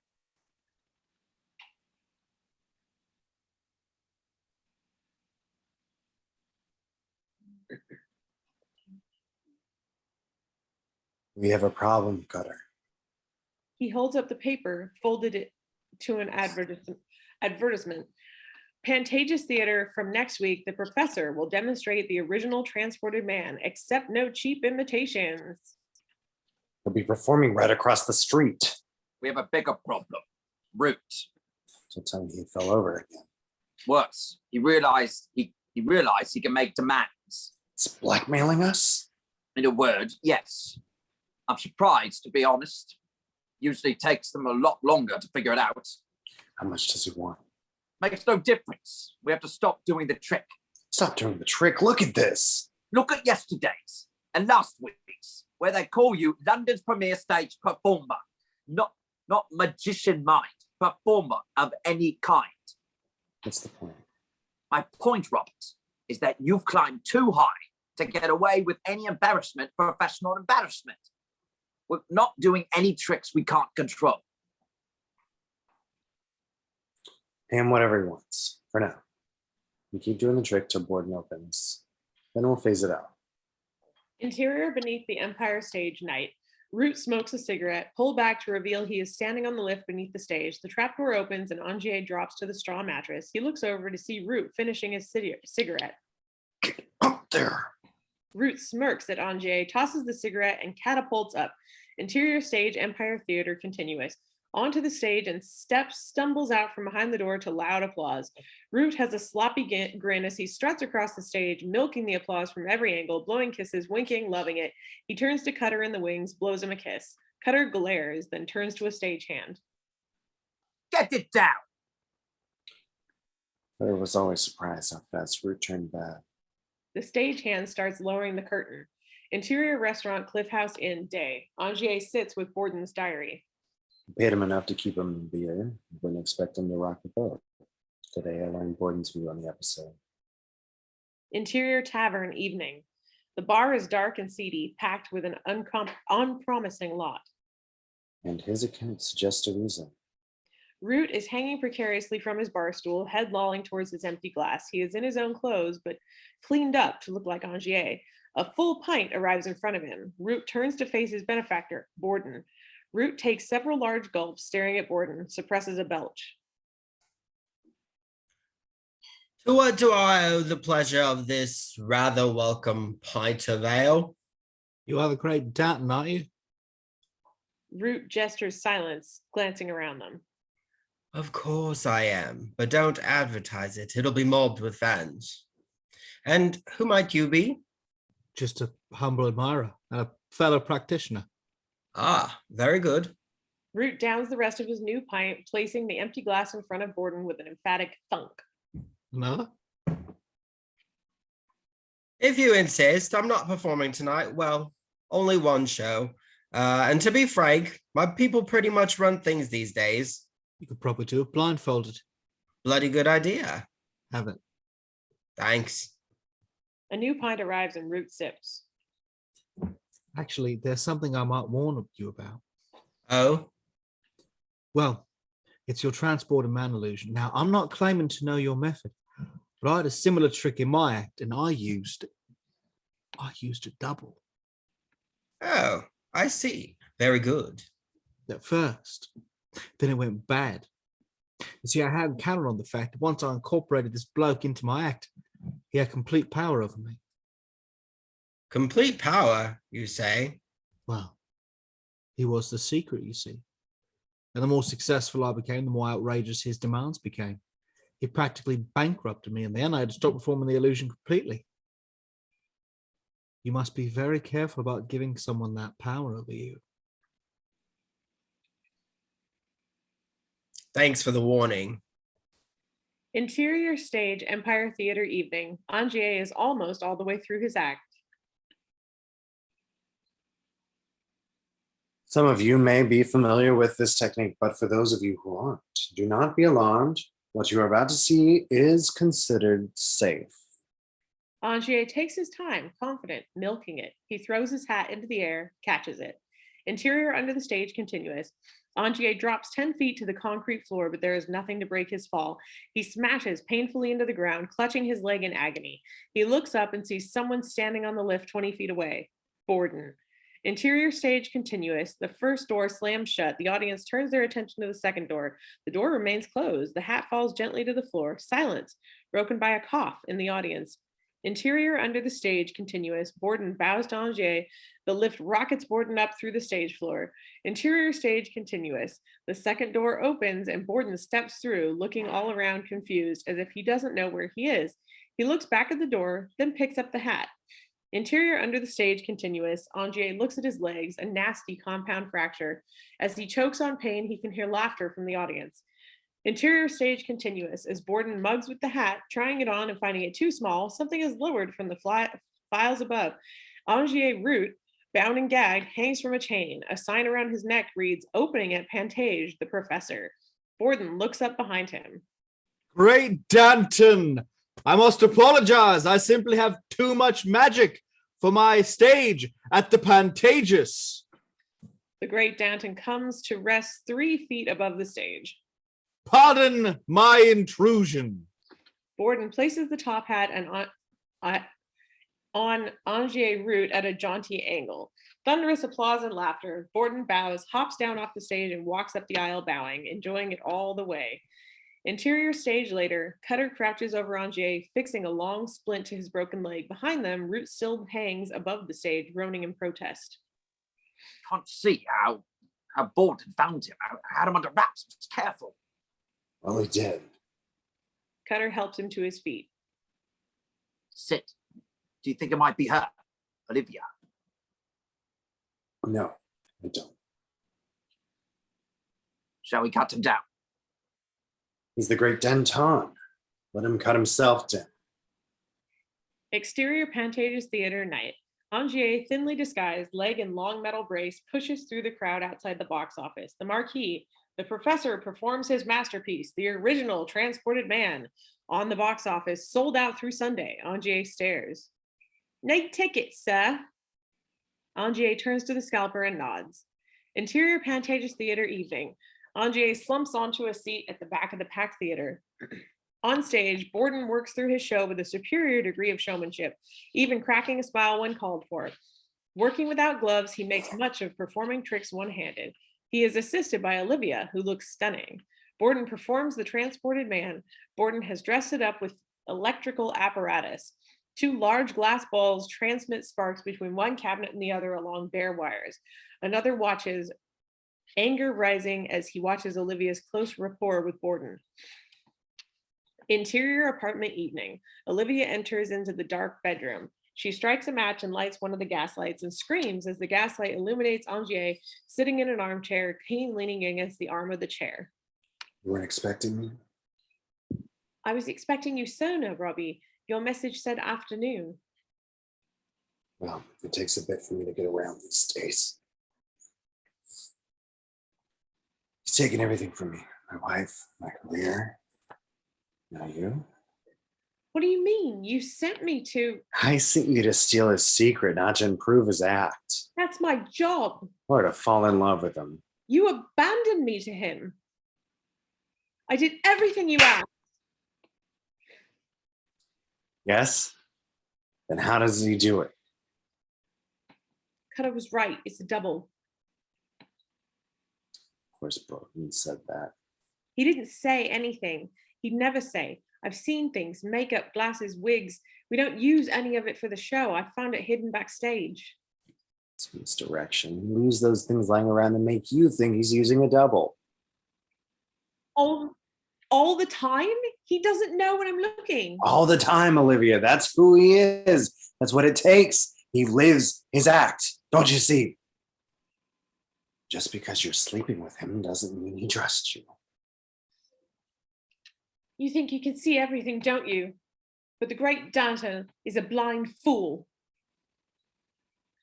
Here's his notebook. Stolen? I borrowed it for tonight. I thought you'd be able to translate some of it, but now I realize I can't. you can't. Olivia, no one could. It's a cipher with a transposition that probably shifts every day of the diary. Even with the keyword, it would take months to decode. And without the keyword? Perhaps never. We'll see. No, we won't. If I don't get that back tomorrow morning, he'll know I took it. You can't possibly think I'd let this go. This is his diary, Olivia. All of his secrets are right here in my hands. Don't do this to me, Robert. Even. He knows where I live. I need to know his method. It won't get you your wife back, Robert. I don't care about my wife. I care about his secret. Look, I'll go to his workshop and stage a break-in. He'll know it was you. Yes, me, not you, understand? Robert, I have fallen in love with him. Then I know how hard this has been for you. Interior Borden's workshop day. Close on, shattered glass, broken props and cabinetry. Borden and Fallon survey the wreckage of their shop. Borden looks at Fallon. Notebook. Fallon nods. Borden sighs, weary. He's just getting started. Exterior stage door, Pantages Theater, evening. A small crowd of autograph seekers crowd the stage door. A bodyguard steps through the door and begins ushering them away as Fallon and Borden follow him through the door. The bodyguard holds the door to a carriage open and Fallon steps up. Borden stops at the door. I'm walking tonight, gentlemen. Fallon looks concerned. Let him come. I don't care. Borden doffs his hat and walks onto the crowded street. Fallon steps down, reaches into the bodyguard's jacket and pulls out a pistol. He checks that it's loaded and slips it into his own jacket. Then he sets off after Borden. Exterior streets, West End, evening. Fallon continues to follow Borden at a distance. Borden steps into a tobacconist. Fallon stops and idles at the street corner. As Fallon watches across the street, another man stops. Fallon slips back around the corner and looks. It's Angier leaning on his cane. Borden emerges from the tobacconist and continues down the street, a cloud of pipe smoke drifting after him. Fallon waits for Angier to set off after Borden, then follows both men from a distance. Borden crosses to the same side of the street as Angier. Fallon picks up his pace and tries to cross the street, but it's held up for a second by passing traffic. As he reaches the other side, Borden is gone, but he sees Angier disappear down an alleyway. Exterior alley continuous. Fallon rounds the corner and stops. The alleyway is empty. He has lost them. Finally, he sees an open, darkened doorway toward the end of the alleyway. Interior hallway continuous. Fallon stops at the doorway, his gloved hand gripping the doorframe. Angier stands at the other end of the hallway watching him. Fallon takes a step toward him as crashes through the rotten floor to the basement below. Interior basement continuous. Fallon drops heavily into an almost vertical open coffin. Disoriented, Fallon just glimpses Cutter drop the lid into place, shutting him in. Cutter starts nailing it down. A gunshot tears through the lid of the box. Cutter falls back, but is caught by Angier. Angier rolls Cutter off to one side. He is clutching at a bloody wound on his arm. I'll live. You saved me the trouble to making you an air hole. Angier picks up the hammer and continues nailing. Exterior Highgate Cemetery, morning. Borden picks up his way through the overgrown cemetery. He hears a knocking and turns. Angier is behind him, rapping on a broken headstone with the head of his cane. I'm impressed. Why is that? You're finally getting your hands dirty. That's what a good trick costs, Angier. Risk, sacrifice. Sacrifice, I'm afraid, is all going to be yours, unless you give me what I need. Which is? Your secret. A secret. Your method for the transported man. Fallon wouldn't tell me. In fact, he doesn't talk at all. You have my notebook? Useless without the keyword. Angier pulls a sheaf of writing paper and a pencil stub from his pocket. He offers them to Borden. Write down your method, Mr. Borden. Describe it in full. Borden takes the paper and pencil and stares Angier in the eye, gauging him. There's a beat. Borden writes a single word on the top page and folds it up. I want the method, not the keyword. I don't even know if the secret is in your notebook. Borden looks at Angier with a glint in his eye. Keyword is the method. Angier reaches for the folded paper, which Borden lifts out of reach. Where's my ingénieur? Angier pulls a shovel free from a pile of dirt beside him. He stakes it into a fresh pile of dirt in front of Borden. Borden looks at Angier, concerned. Is he? Angier plucks the folded paper from Borden's hand. How fast can you dig? Angier moves away through the headstone, leaning heavily on his cane. Borden begins to dig. Interior hospital, evening. Cutter is slumped in a chair by the wall, his arm bandaged. He smiles up at Angier, who sits down next to him. That's the arm. Still attached. Did you get your answer? Our answer, Cutter. I haven't looked yet. I wanted you to share this. I already know how he does it, Robert. Same way he always has. Same way we do. You just want it to be something more. Well, let's find out, shall we? Angier opens the piece of paper. A large grin spreads across his face. He turns it to Cutter. It reads, Tesla. Cutter frowns, confused. What does it mean? It means, Cutter, that we have a journey ahead of us to America. Cutter watches Angier's excitement. Awkward. Robert, listen to me. Obsession is a young man's game. I can't follow you any farther than this.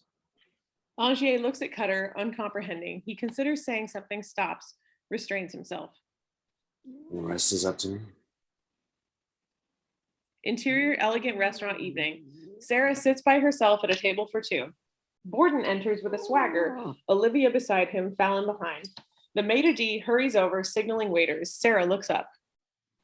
I didn't know we'd be joined for dinner. Absolutely, we're celebrating. The waiters spirit another table and chairs to join Sarah's. Borden pulls out a chair for Olivia. Miss Winscombe, Mr. Fallon. Olivia smiles cheerfully. Fallon nods, embarrassed. Champagne, your finest. What are we celebrating, dear? Well, we've hit upon a new trick, haven't we, Fallon? What trick, Freddie? Yes, Freddie. What trick? The waiter presents a bottle of champagne. Borden nods without looking at it. I'm going to bury myself alive every night, and then someone's going to come along and dig me up. Other diners are glancing over. The waiter uncorks the bottle with a muffled pop and pours champagne into Borden's glass. I'm not sure my husband needs... Who are you to tell me what? There's an awkward silence. Olivia shifts in her seat. Perhaps, Mr. Fallon, you might escort Miss Winscombe home. My husband's been a bore. I see no reason for the two of you to suffer as well. Fallon is on his feet, pulling back Olivia's chair. Good night, Mrs. Borden. Good night, Freddie. They leave, and Borden glares at his wife. Freddie? That's my name. Not at home. I'm not always at home. Alfred, why are you being like this? Sarah, I had a terrible ordeal today. I thought I lost something very precious to me. What?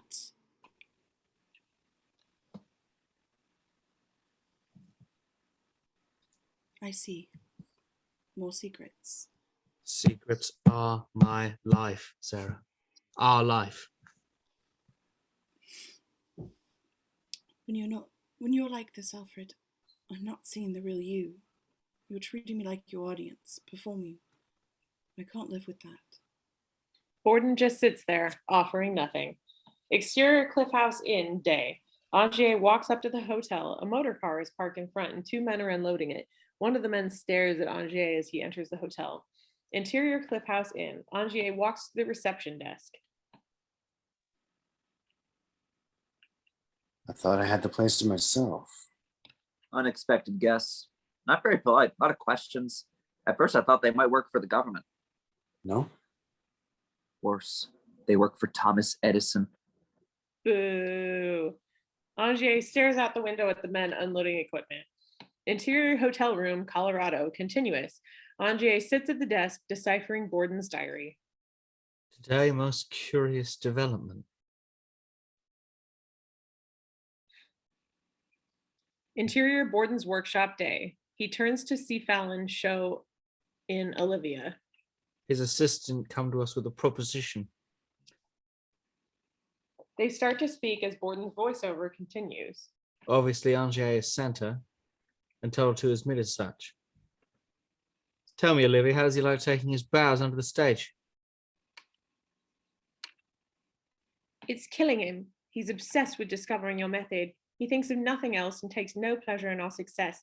I've had enough. There's no future with him. He sent me here to steal your secrets, but I've actually come to offer you his. He has no secrets from me. This is the truth you spoke of. No, this is what he told me to tell you.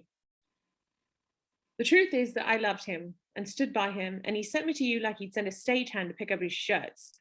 I hate him for that. I can spot Angier's methods from the back of the theatre. What could you possibly have to offer me? You may know how he does his tricks, but you can't understand why no one can see that yours are better. You hide this.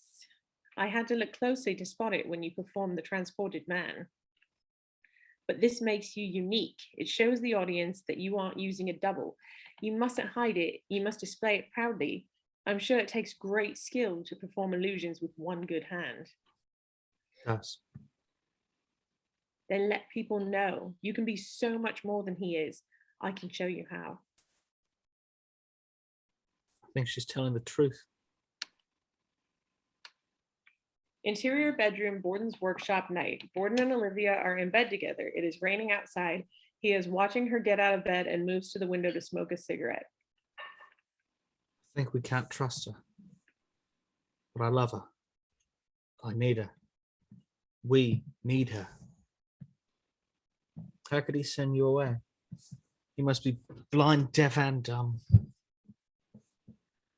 Robbie's blinded by his jealousy. He'd do anything for your secret. Sending me away was the least of it. Trust is not the point. Love is the point. Who have we ever trusted to open myself to such an opportunity? A relationship. Exterior narrow alleyway day. Olivia makes her way past crowded market stalls. To the dangers of such an affair, I need assurances of fidelity, of love. Fallon is shadowing her from a distance. But how to be sure when truth is layered like the skin of an onion? I know a way. She must help me rid ourselves of Angier. It's the only way to know her mind. Interior hotel room, Colorado day. Angier looks up from Borden's diary, pale. He flips pages and pages forward to the last entry. Today, my mistress proves her truthfulness. Not to me, you understand. I have been convinced since she led me to root. Today, Olivia proves her love for me to you, Angier. Angier looks up from the notebook, mind reeling. Yes, Angier. She gave you this notebook at my request. Yes, she led me to root, and yes, Tesla is merely the key to my diary, not my trick. Did you really think I would part with my secret so easily after so much? Goodbye, Angier. May you find solace in your thwarted ambition back in your American home. Angier stares at the pages, unblinking, jumps to his feet. Interior Tesla's laboratory day. Angier strides up to the fence.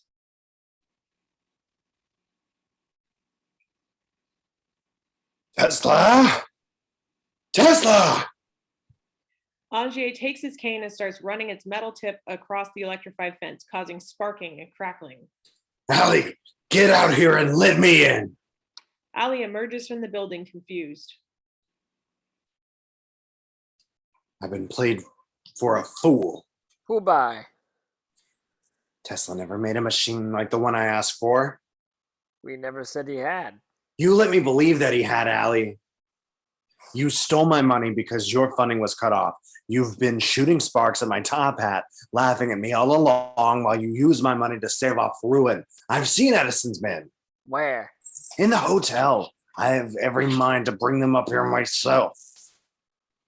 That would be unwise, Mr. Angier. Tesla is holding a cage containing a large tabby cat. It is true, sir, that you are your one remaining financier, but we have not stolen your money. Sir, my cat. Tesla silences Allie with a tiny glance.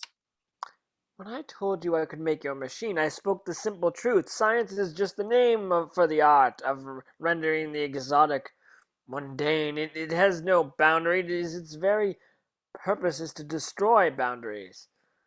Why isn't the machine working? Tesla gives Angier the slightest of smiles.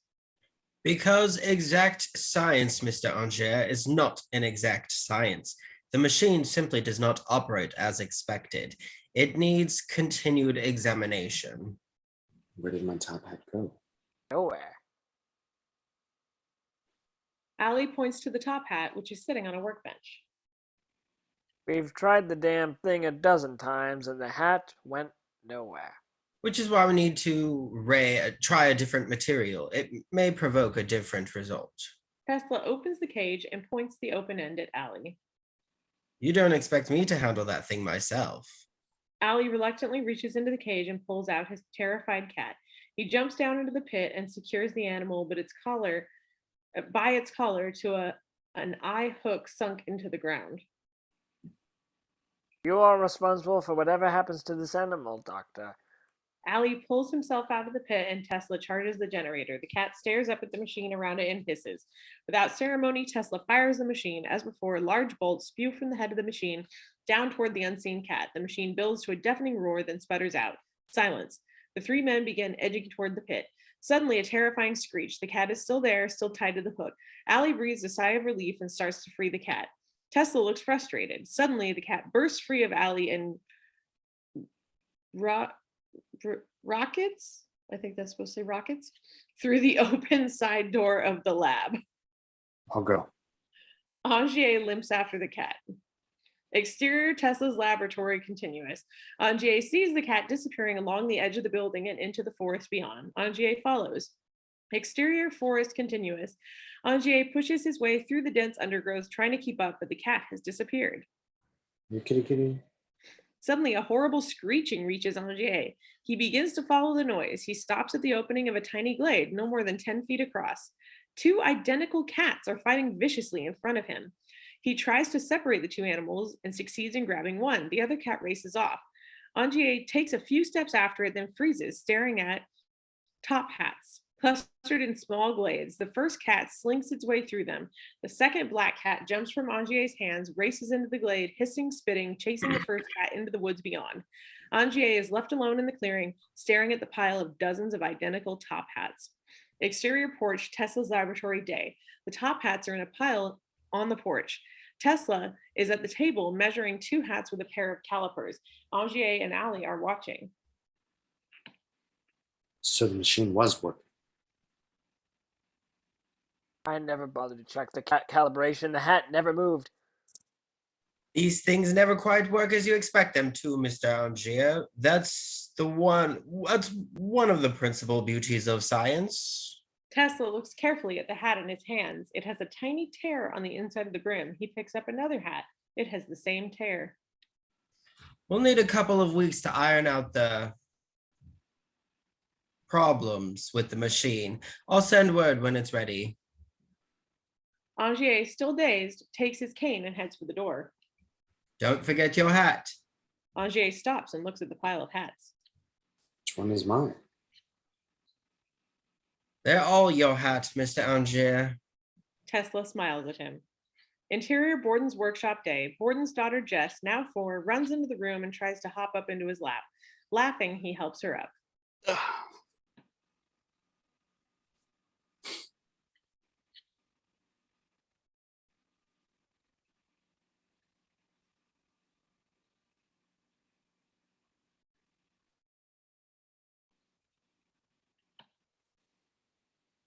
Ah!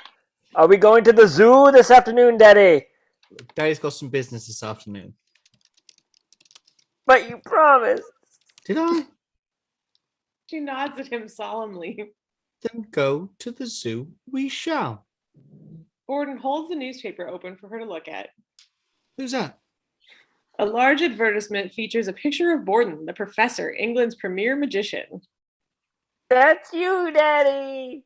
He picks up the girl off his lap and stands. Daddy has some errands to run. I'll be back before you know it, so get ready.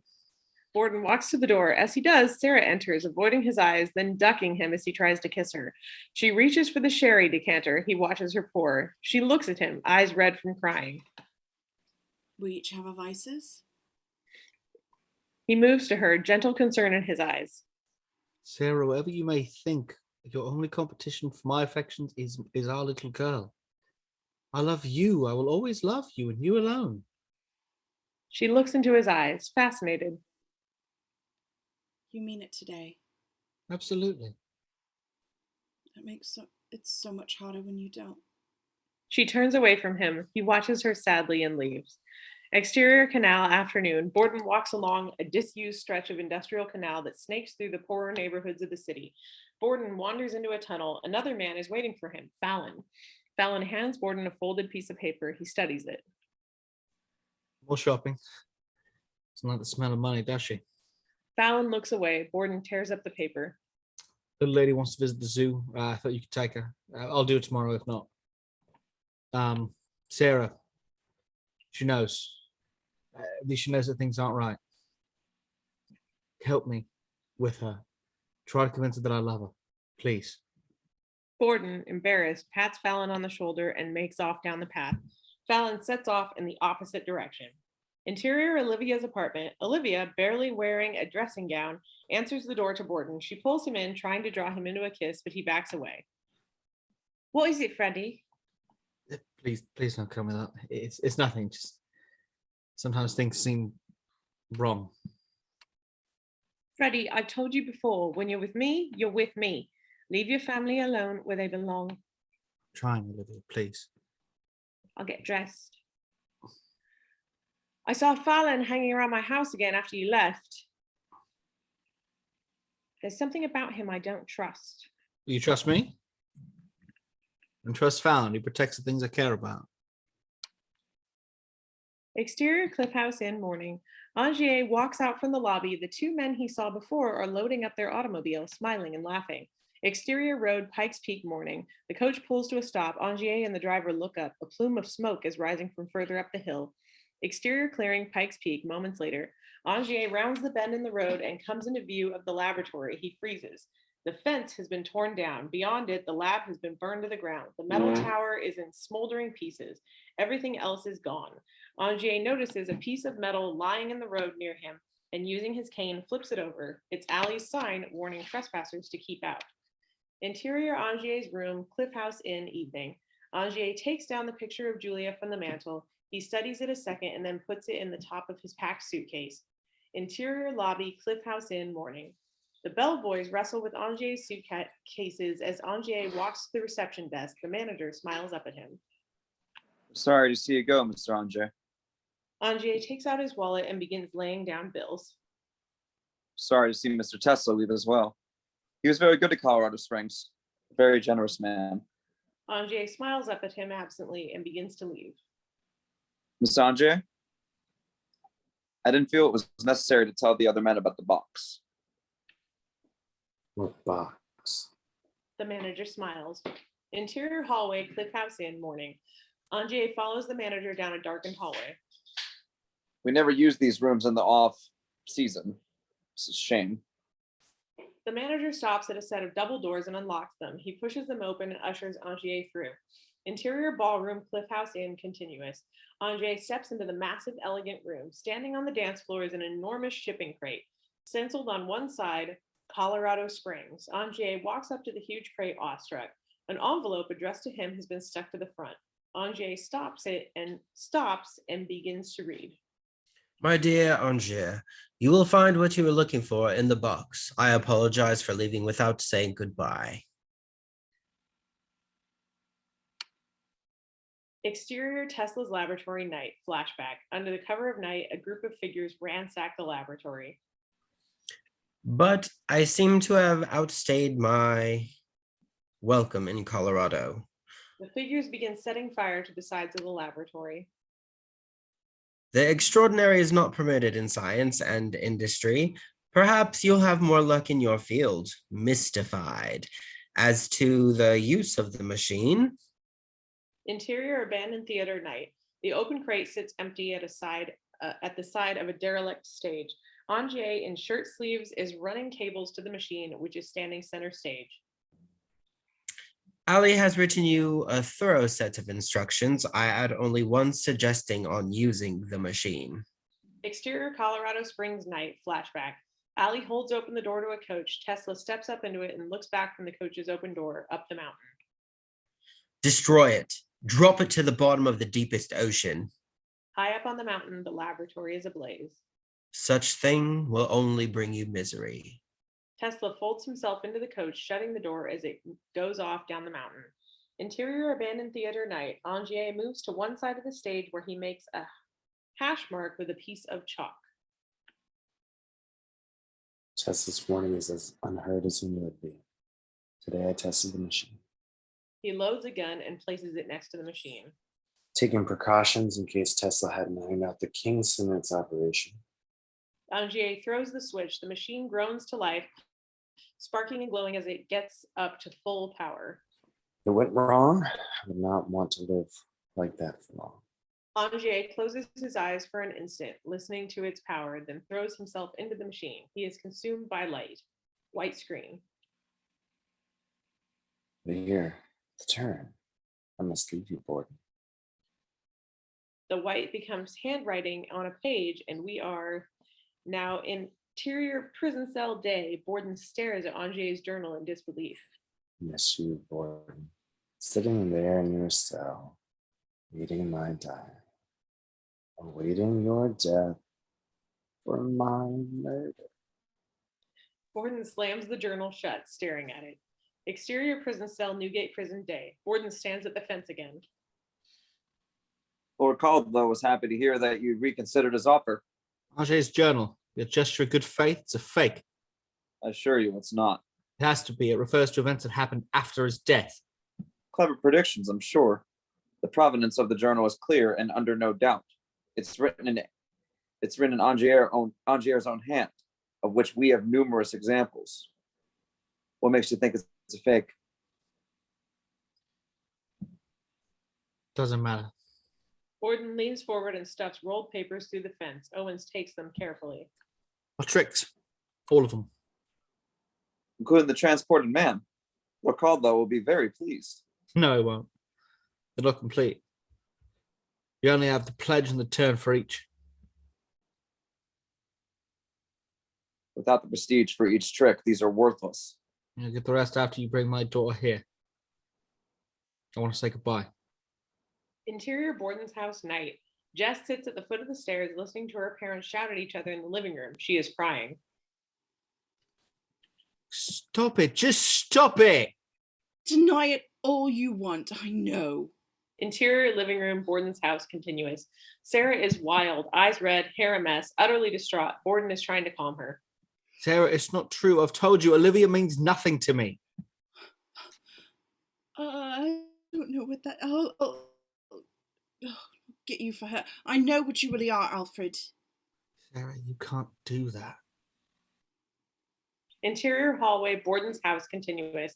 Jess looks up. Fallon is standing above her, listening. Do what I have to do. Jess reaches up a hand and Fallon takes it in his. Sarah, you can't talk like this. Interior living room, Borden's house, continuous. Sarah turns to face Borden, desperate. I can't live like this. What do you want from me? I want you to be honest with me. No tricks. No lies. No secrets.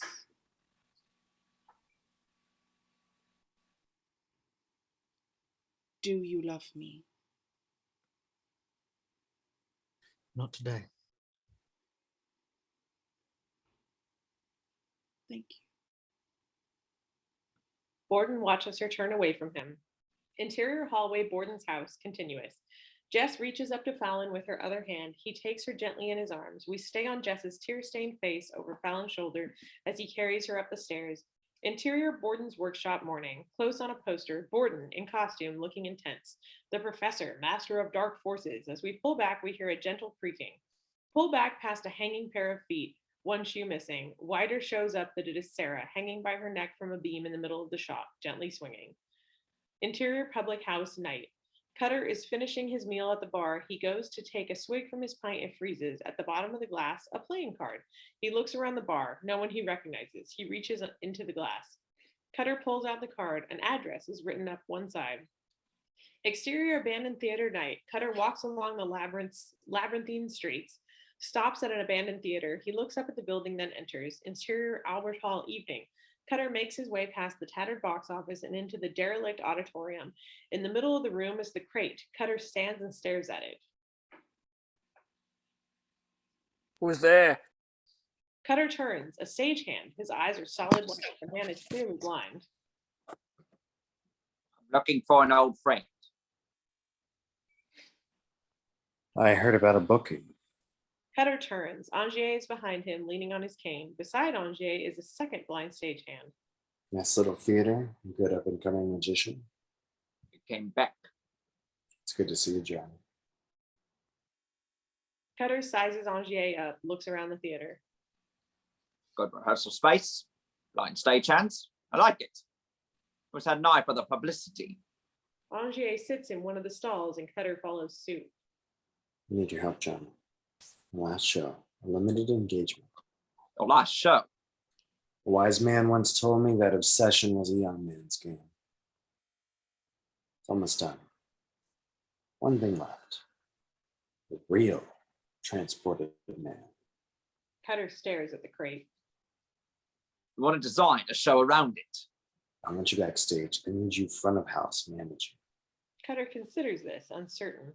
I need you calling in any favors and connections you have left to get us the right booking for the run. What sort of booking are you after? The sort that Borden can't ignore. Cutter looks at Angier and nods. Exterior abandoned theater day. A long, expensive carriage creeps out to a halt outside the abandoned theater and the confused driver pulls over.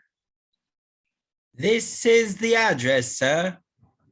The carriage opens. An imposing man in his 50s steps out, looks the place up and down, and heads inside. Interior abandoned theater continuous. The man enters the auditorium and stares down at the brightly lit stage. Cutter moves quickly up the aisle, hand outstretched. Mr. Ackerman, it's an honor to see you again, sir. Ackerman shakes Cutter's hand. When you said you only wanted to show me one trick, it bequeathed my interest. Bequeathed? Bequeathed my interest. Thank you, voice. Peaked. It's peaked. Fatigued. Thank you, voices. Fatigued. A very special trick, Mr. Ackerman.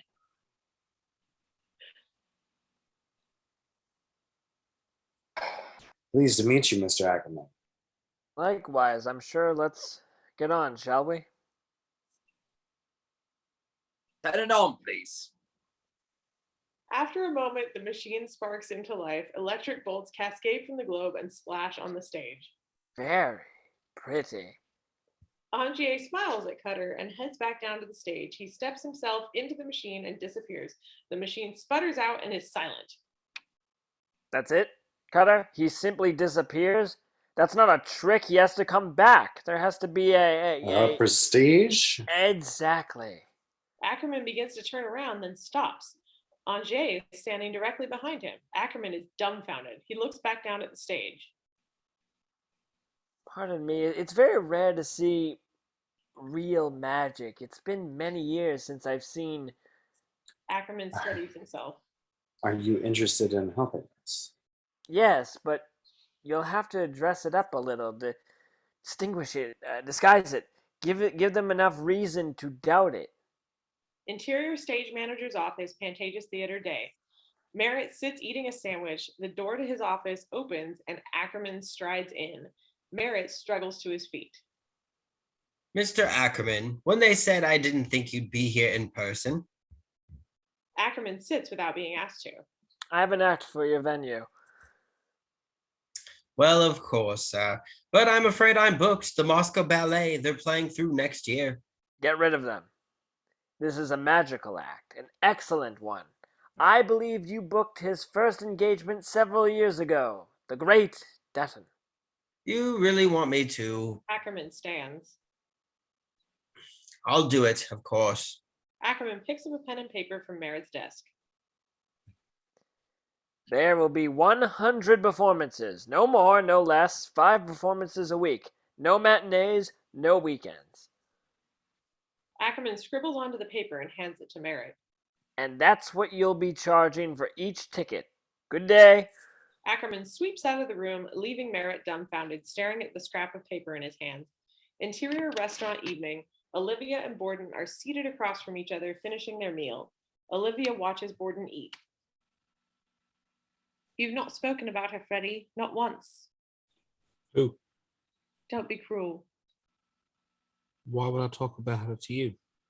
Because she was a part of your life and now she's gone.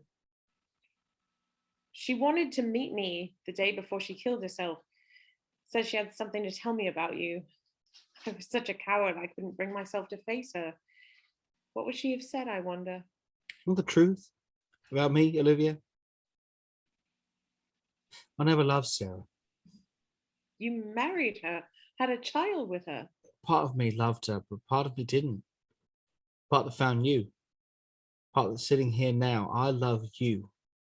That is the truth that matters. You could be sitting in some other restaurant talking to some other woman about me that way. It's inhuman to be so cold. By the way, have you seen who's opened at the Pantages? The great Danton. It's back. After 2 years, and he has a new trick. They're saying it's the best that London's ever seen. If you could see the look on your face, Professor, you should go to him. You two deserve each other. Olivia leaves. Interior Pantages Theater evening. Borden, in disguise, takes his seat halfway along the aisle. The lights dim, curtains rise on a simple stage, bare except for a water-filled glass tank. Borden stiffens in his seat, perplexed. Angier limps onto the stage, addresses the audience.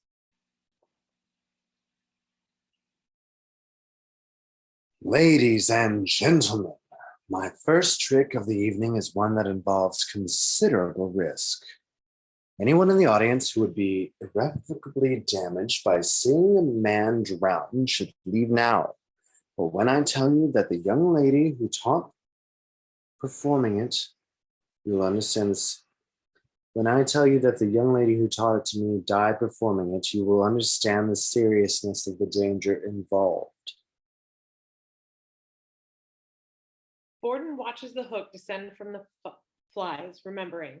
Insert cut, Borden stares as Angier desperately brushes the water from Julia's face. Interior Pantages Theater later. Angier steps forward as another curtain is drawn up behind him, revealing Tesla's machine. In my travels, I have seen the future, and it is a strange future indeed. The world is on the brink of new and terrifying possibilities. The audience recoils in terror as the machine is started and bolts fly from it. Smoke drifts over the audience. Borden inches forward in his seat. Angier stands in front of the machine, silhouetted by the frenzy of electricity behind him. He tosses his cane to his assistant and steps into the machine. The audience screams as large bolts blast from the machine and wrap themselves around Angier's arms and legs. Borden is watching very carefully. Angier is almost impossible to see as the machine builds to a climax, but just before it does, Borden catches a glimpse of Angier's body falling through a trapdoor. The machine sputters out. Angier has disappeared. The lights are dim. A follow spot fires into the boxes. Audience looks up with gathering commotion. Angier is standing on the rail of the royal box, 30 feet above the stalls. He smiles down at the audience. Man's reach exceeds his imagination. The audience breaks into a massive standing ovation. Interior Borden's workshop day. Fallon is at the workbench staring at a sketch of Tesla's machine. Borden paces agitated. Why only 100 performances? Does his method dictate, or is it simply a publicity move? 50 yards in a second. And all I know is that he uses a trap door. What's going on under that stage? Exterior Pantages Theater night. The theater is closed, and 3 blind stage hands are wrestling a tarp-wrapped box onto a cart in the alleyway behind the theater. Fallon is watching from the shadows. Exterior labyrinthine streets continuous. Fallon shadows the cart as it slowly makes its way. Exterior abandoned theater later. Fallon watches from further down the alley as the blind stage-hands unload the box onto a dolly and wheel it through the stage door. He moves closer, then stops, seeing something. Cutter has emerged from a nearby doorway and slipped through the stage door.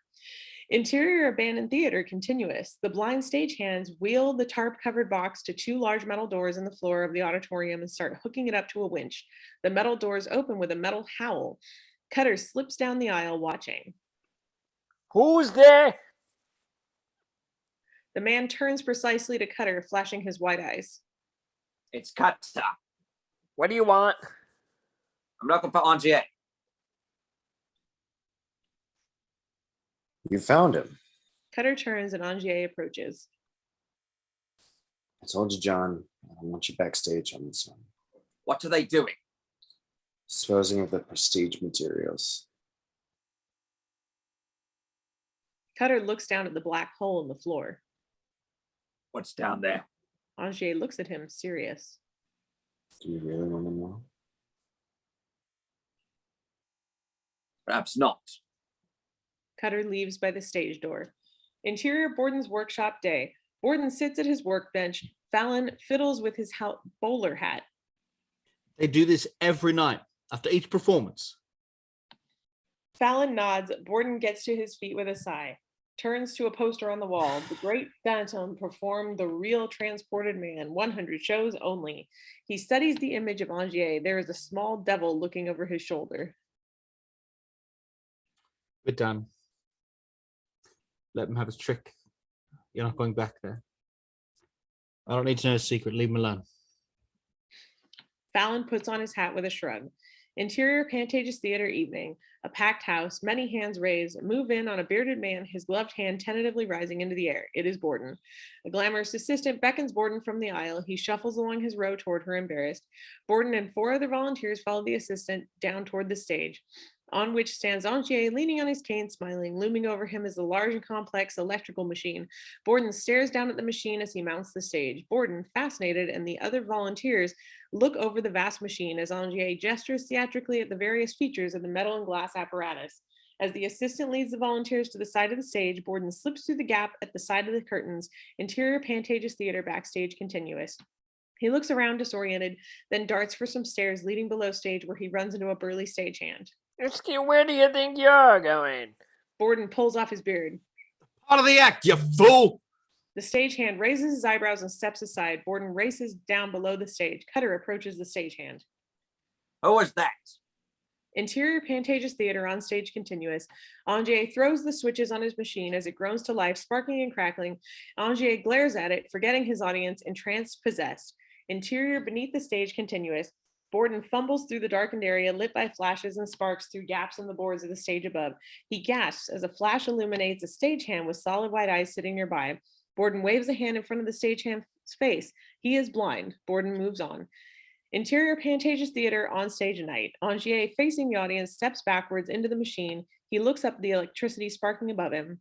Interior beneath the stage continuous. Borden lights a match. In front of him is a large glass tank filled with water, its lid propped open. Borden frowns. Interior Pantages Theater on stage continuous. Bolts of electricity draw inwards, wrapping Angier in a ball of lightning with cracks. Interior beneath the stage continuous. The room fills with light as a trapdoor snaps open and a body drops into the tank. The lid of the tank and trapdoor snap shut, leaving the tank and Borden in complete darkness. Interior Pantages Theater on stage continuous. The machine sputters to a stop. Angier is gone. The audience sits waiting. Interior beneath the stage night. Borden, the tank. Borden looks at the tank. Angier is drowning. His rolling eyes fix on Borden. He pounds desperately on the thick glass, screaming bubbles. Borden, horrified, tries forcing the lift out. Forcing the tank open. Yeah. It's sealed shut. He leaves the tank and begins searching around under the stage. He finds a spanner. Borden smashes again and again into the glass of the tank, which spiders, then cracks, and finally gives way. Water bursts from the tank, sweeping Angier's body into Borden and both of them onto the ground. You'd think he'd be able to open it with a Maui hook, but no. Above them, we can hear yelling. Borden rolls Angier onto his side and pounds on his back. Water and blood ooze from the man's legs. His eyes are dilated and lifeless. Angier is dead. Borden is frozen, unable to move. Cutter appears behind him, shocked by what he sees. Borden turns to look at him, his eyes wild with confusion. What did you do? Interior morgue evening. A mortician pulls back a sheet draped over a corpse. Angier's lifeless eyes stare up at us. Cutter looks at Angier, then up at the mortician and nods. Alfred Borden, you have been found guilty of the murder of Robert Angier. Interior courtroom day. Borden stands chained to the dock. The judge has a piece of black cloth draped over his wig. You will in 1 month's time be hanged by the neck until dead. May the Lord have mercy on your soul. Interior evidence room warehouse day. A policeman shows Owens into the room, walking him past all the equipment to the far end where Cutter stands staring at the machine's crate. Mr. Cutter. Owens. They shake hands. Thank you for coming, Mr. Owens. It's fallen to me to dispose of Mr. Angier's equipment. Looking at the manifest, it's clear the Lord Cardinal's purchased the bulk of the items. Mr. Cutter, if you need to know where to deliver the items, you surely could have just. It's not just that, Mr. Owens. That it's a particular item. This time, in fact, that I wish to. Well, that is to say, I want to. You want to buy it instead? I suppose so. Yes. Owens moves closer to the crate, sees the Colorado Springs stencil. This is the machine. I'm afraid Lord Cadlow was adamant about procuring this particular item. Perhaps if I could talk to Lord Cadlow in person, out of the question, I'm afraid. Cutter nods. Owens starts to walk away and turns. Of course, I suppose if in the course of your delivery arrangements, your paths were to cross, I can't stop you from speaking your mind. Cutter nods. Interior condemned man's cell, Newgate Prison, morning. Borden is sitting quietly in a large cell. Sullen opens the door.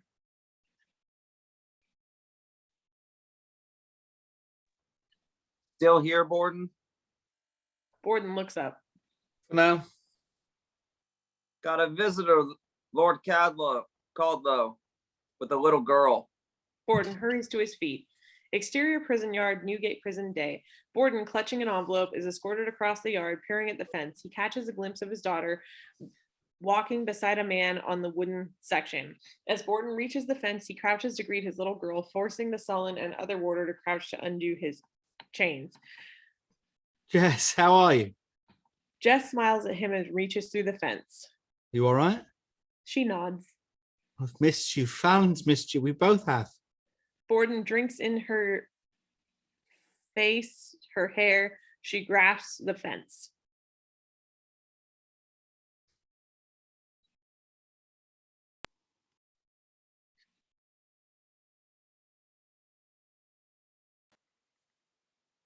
Can I come in there, Daddy? Everything's going to be okay. It is only then that he notices the hand on her shoulder. He rises to come face to face with Lord Caldlow, You must be Lord. who is actually Robert Angier, risen from the dead. Hello, yes, I am. I always have been. Borden stares at him. I saw you die. They flatter you with all those chains, Alfred. Don't they know you can't escape with that little rubber ball? All I wanted to do was prove that I was the better magician. But you could leave me alone. You were always afraid to get your hands dirty. Not anymore. No, not anymore. And I win. Because no one cares about the man in the box. The man who disappears. You win. Don't take my little girl. I know how hard it is to have someone so precious taken away, Doctor. Borden, but you can't take her with you, can you? She'll be looked after. Goodbye, Professor. Angier gently pulls Jess back from the fence. She protests, desperate. Borden holds out the envelope. Wait. Don't you want this? You paid for it. No secret. Borden nods. Angier steps up, takes the envelope.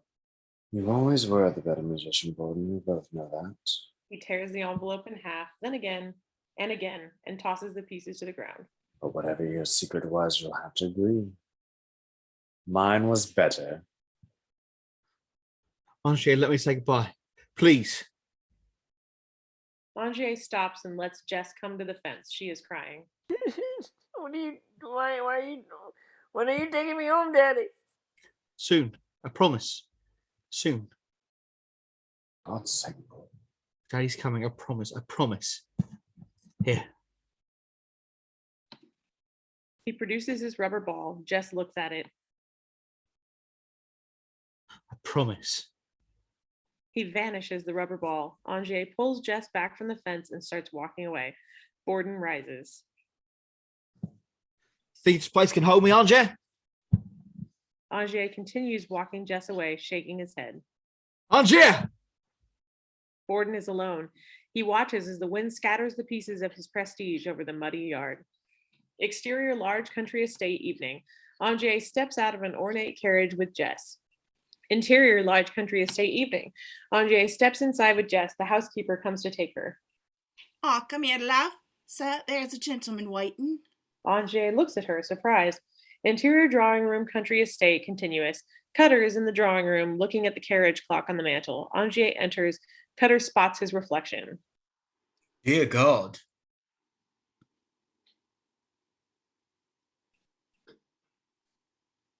Hello, Cutter. You're alive. You're Lord Cardinal. How? I learned an American accent from. How are you alive, Robert? I saw you on the slab, for God's sake. A magician never reveals his secrets. The housekeeper appears with Jess at her side. Go on, child. Angier Jess. smiles kindly at her, Good night, Jess. and they leave. Who's the girl? I've seen her. I've seen her in court with Fannin. Cutter realizes, looks at Angier, shocked. What have you done? She needs looking after. She needs her father, but you're letting him hang, and I helped you. I came here tonight to beg Lord Cardinal to let me destroy that machine, but I won't have paid you for anything. You don't have to. I'm going to make sure the machine is never used again. A good magician never repeats its tricks. Lord Cardinal, would you like me to deliver it? My theatre. It belongs with the prestige materials. I once told you about the sailor who described drowning to me. He said it was like going home. I was lying. He said it was agony. Cutter opens the door. Angier watches him go. Exterior prison yard, Newgate Prison, morning. Borden is at the fence. Fallon is on the other side. Go alone now, both of us. And I don't have as far to go as you. You're right. I should have left him do his damn trick. I'm sorry. Sorry for so many things for Sarah. Didn't want to hurt her. Fallon wipes tears from his face. Borden looks at him. Don't cry. Not for me. You go live your life in full for both of us. Borden pulls the rubber ball from his pocket and bounces it up and down. He turns to be led back into the prison, dropping the ball. The ball bounces gently past the fence. Fallon catches it. Interior prison corridor, Newgate Prison, morning. Borden is led along the empty corridor, braced by 6 guards. The procession stops at a large windowless metal door, sunk deep into the wall. Sullen opens the door and Borden is led inside. As Borden passes Sullen, he leans into his ear. Are you watching closely? Sullen stares back at him, terrified. Interior death chamber, Newgate Prison, continuous. The room is low and small. 2 parallel beams, 8 feet high, run from one wall to the other, hanging from the center of the beams as a chain. Below the chain is a trapdoor. Sullen locks the door to the chamber. Exterior, large country estate, day. Jess is playing in the grounds. A nursemaid, some distance off, chats to a gardener. Jess looks up from playing. Someone is there. Cutter. Exterior, abandoned theater, evening. A cart pulls up to the side of the theater. Cutter and 2 workmen step down from the cart and move to the back of it. Cutter pulls the tarp off the back of the cart. Underneath is the machine's crate. Interior, abandoned theater, evening. The crate is sitting on the dolly in the auditorium. Thank you, gents. Where do you want it? Don't worry, someone's coming to help. The workmen leave. Cutter looks at the crate. Angier emerges from the darkness. Interior death chamber. The warders remove Borden's chains and shackles and replace them with strong leather belts that bind his feet together and his hands to his sides. They shuffle him forward onto the trapdoor. Interior abandoned theater, night. Angier and Cutter load the crate onto a platform suspended by a rope. Angier pulls open the 2 metal doors sunk into the floor. Cutter begins turning a switch, lowering the crate into the hole. Angier indicates a pile of bricks and a bag of sand. I'm bringing this over after we're done.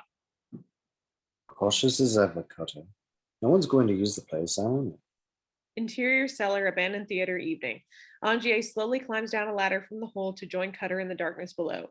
Cutter is standing next to the platform in the crate. The only light comes from a lantern Angier is carrying. We can only see a small flicker of the high, moldy walls of the cellar, but it is a large open space. No room left. You couldn't have accommodated 100 performances. It's a good thing I retired early then. Angier puts the lantern and his cane on the lift of the crate, and the two men lift it off the platform. Put it down the end. Angier and Cutter move into the darkness with the crate. From the small pool of light afforded by the lantern, we can see that they are navigating their way through a large space filled with large glass boxes. They arrive at the end and set the crate down. I'll go mix the cement. Take a minute to consider your achievement. Could I tried not to involve me? Cutter looks at Angier, nods, then disappears into darkness. Interior abandoned theater moments later. Cutter comes across the stage and up through the auditorium. Fallon is coming in the other direction. As they pass, they nod gravely at each other. Interior death chamber, Newgate prison, day. Borden is held in place by the trapdoor by two warders. The hangman walks up behind him and attaches a noose to the chain hanging above Borden. He slips the other end of the noose up over Borden's neck, positions it under his jaw. Interior cellar, abandoned theater, continuous. Angier is alone, bathed in the light of the lantern. He turns to the nearest glass box and smooths a hand along its face.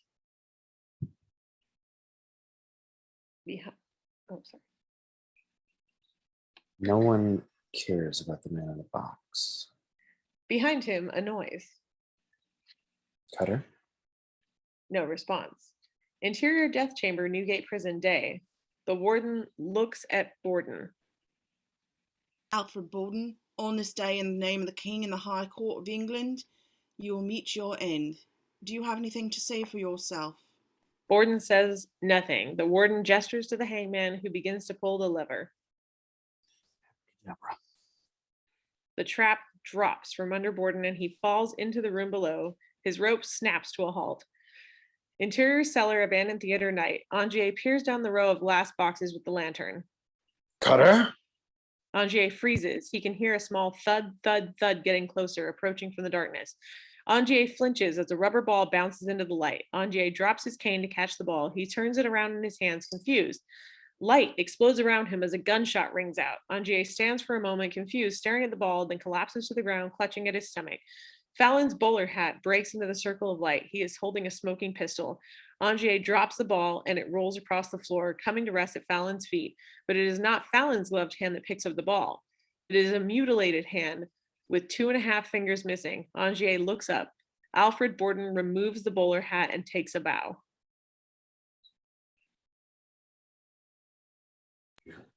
You died. Borden shakes his head. Realization sweeps over Angier like a nightmare. Your brother. Twin. Interior basement, continuous flashback.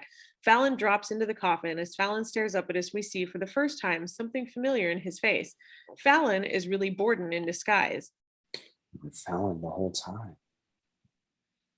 Fallon Borden's face disappears as Cutter seals his coffin. Interior cellar, abandoned theater. Borden smiles. We were both Fallon. And we were both Borden. You're the one who went into the box? Interior stage, evening flashback. As the ball bounces across the stage, Borden steps into the cabinet, shutting the door behind him. The one who would come back out. Borden steps out of the second cabinet and catches the ball. Interior dressing room, evening flashback. A stagehand wheels the 2 stage cabinets into the dressing room and leaves. Borden halts the door after him. We took turns. The trick is where we would swap. Borden opens the first cabinet and pulls up the false bottom. His twin brother, in identical stage clothes, uncurls himself from the hidden compartment and hauls himself out. Interior dressing room, later flashback. Fallon and Borden are seated at the makeup table. Fallon begins removing pieces of his costume and makeup and handing them to the other brother. As we watch, they switch identities. Interior cellar, abandoned theater, evening. Angier stares up at Borden, appalled. Got her now. I told him it was too simple, too easy. Simple, maybe, but not easy. Interior workshop, evening flashback. Both Bordens are standing at the workbench. One brother is gripping the other by his wrist and placing a chisel on his finger. He checks the placement of the chisel against his own mutilated fingers, adjusts the chisel's position, then picks up the hammer. Nothing easy about 2 men sharing one life. The second brother swigs from a gin bottle, then bites down on a padded stick as the first brother brings down the hammer. Interior cellar, abandoned theater evening. Borden stares at his mutilated hand clasping the rubber ball. What about Olivia and your wife? We each loved one of them. We each had half a life. Enough for us, but not for them.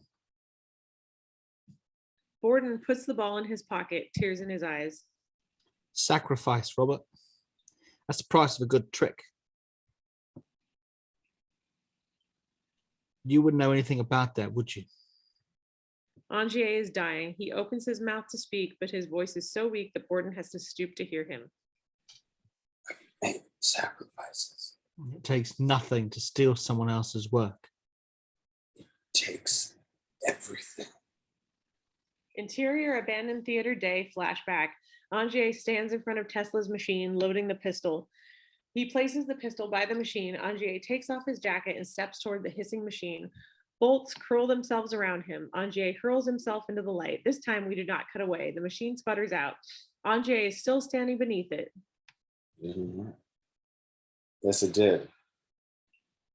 Angier turns. Another Angier is standing on the chalk hatch mark, steam rising off his shoulders. The first Angier lunges for the pistol and levels it at the second Angier. No, wait, I'm... Bang, bang.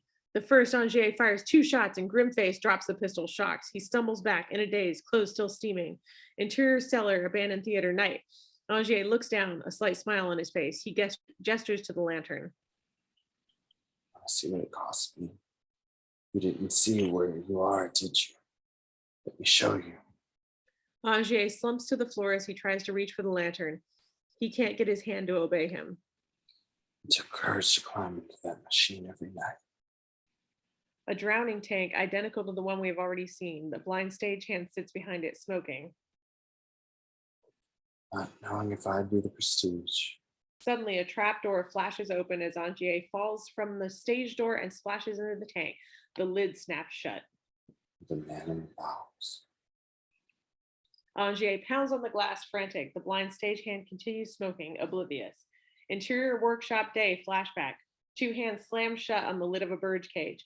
The blind stagehands are wrestling a large crate into a cart in the alleyway behind the theater. Interior cellar, abandoned theater, night. Angier stops trying to move and leans back, resigned. You went halfway around the world. Spent a fortune. You did terrible things. And all of it for nothing. Angier looks up at him with his last spark of competitiveness. Nothing. Never understood, did you? Why we do this? The audience knows the truth that the world is simple, miserable, solid all the way through, but if you could fool them, even for a second, you could make them wonder. And you gotta see something very special. You really don't know. It was the look on their faces. Angier's body topples over, knocking over the lantern. Borden steps back as the oil spreads, flaming, frying the lantern. Every magic trick consists of 3 parts, or X. Borden watches Angier for a moment, then turns to leave. Interior workshop day, the workshop from the opening of the film. We now recognize it as Borden's. Cutter performs the birdcage trick for the little girl we now know as Jess. First part is called the pledge. Cutter is showing her the canary. Interior abandoned theater, night. The burning lamp oil spreads light through the cellar. The second part is called the turn. I take the ordinary something. Angier lies in his pooling blood. Angier's eyes move around, looking at the shapes around him, increasingly illuminated by the hellish light. Interior workshop day. Cutter whips the shawl away. Cage and bird have disappeared. But you wouldn't clap yet. Jess stares, expectant. Cutter holds up his handkerchief covered hand. Because making something isn't enough. Making something disappear isn't enough. Cutter whips the handkerchief from his hand, revealing a canary. Jess sees something and jumps off the chest, running past him. You have to bring it back. Borden is in the doorway. Jess leaps into his arms. Borden holds her tight, looks at Cutter, who is putting on his coat, nods. Cutter leaves. Borden reaches into his pocket and hands Jess his rubber ball. She smiles, then buries her head in his neck. Interior abandoned theater, night. Borden stops at the ladder. He notices the shadows from the burning oil playing on the walls. Now you're looking for the secret. Borden turns slowly to look back into the cellar, peering into the flickering light of the burning lamp oil. But you won't find it. Borden stares back into the cellar. What he sees puts a look on his face that is beyond words. Large glass tanks, dozens of them, row after row stretching into the cavernous cellar. Because you don't really want to know. Floating in each and every tank, dressed in rotting stage clothes, is yet another Robert Angier. Interior abandoned theater day. Cutter spreads mortar on the last brick of the wall he has built in the opening to the cellar. He places the brick in the wall, sealing it up. Exterior forest day flashback. A cat slinks its way through the pile of top hats, knocking one over as it disappears into the forest beyond. You want to be fooled.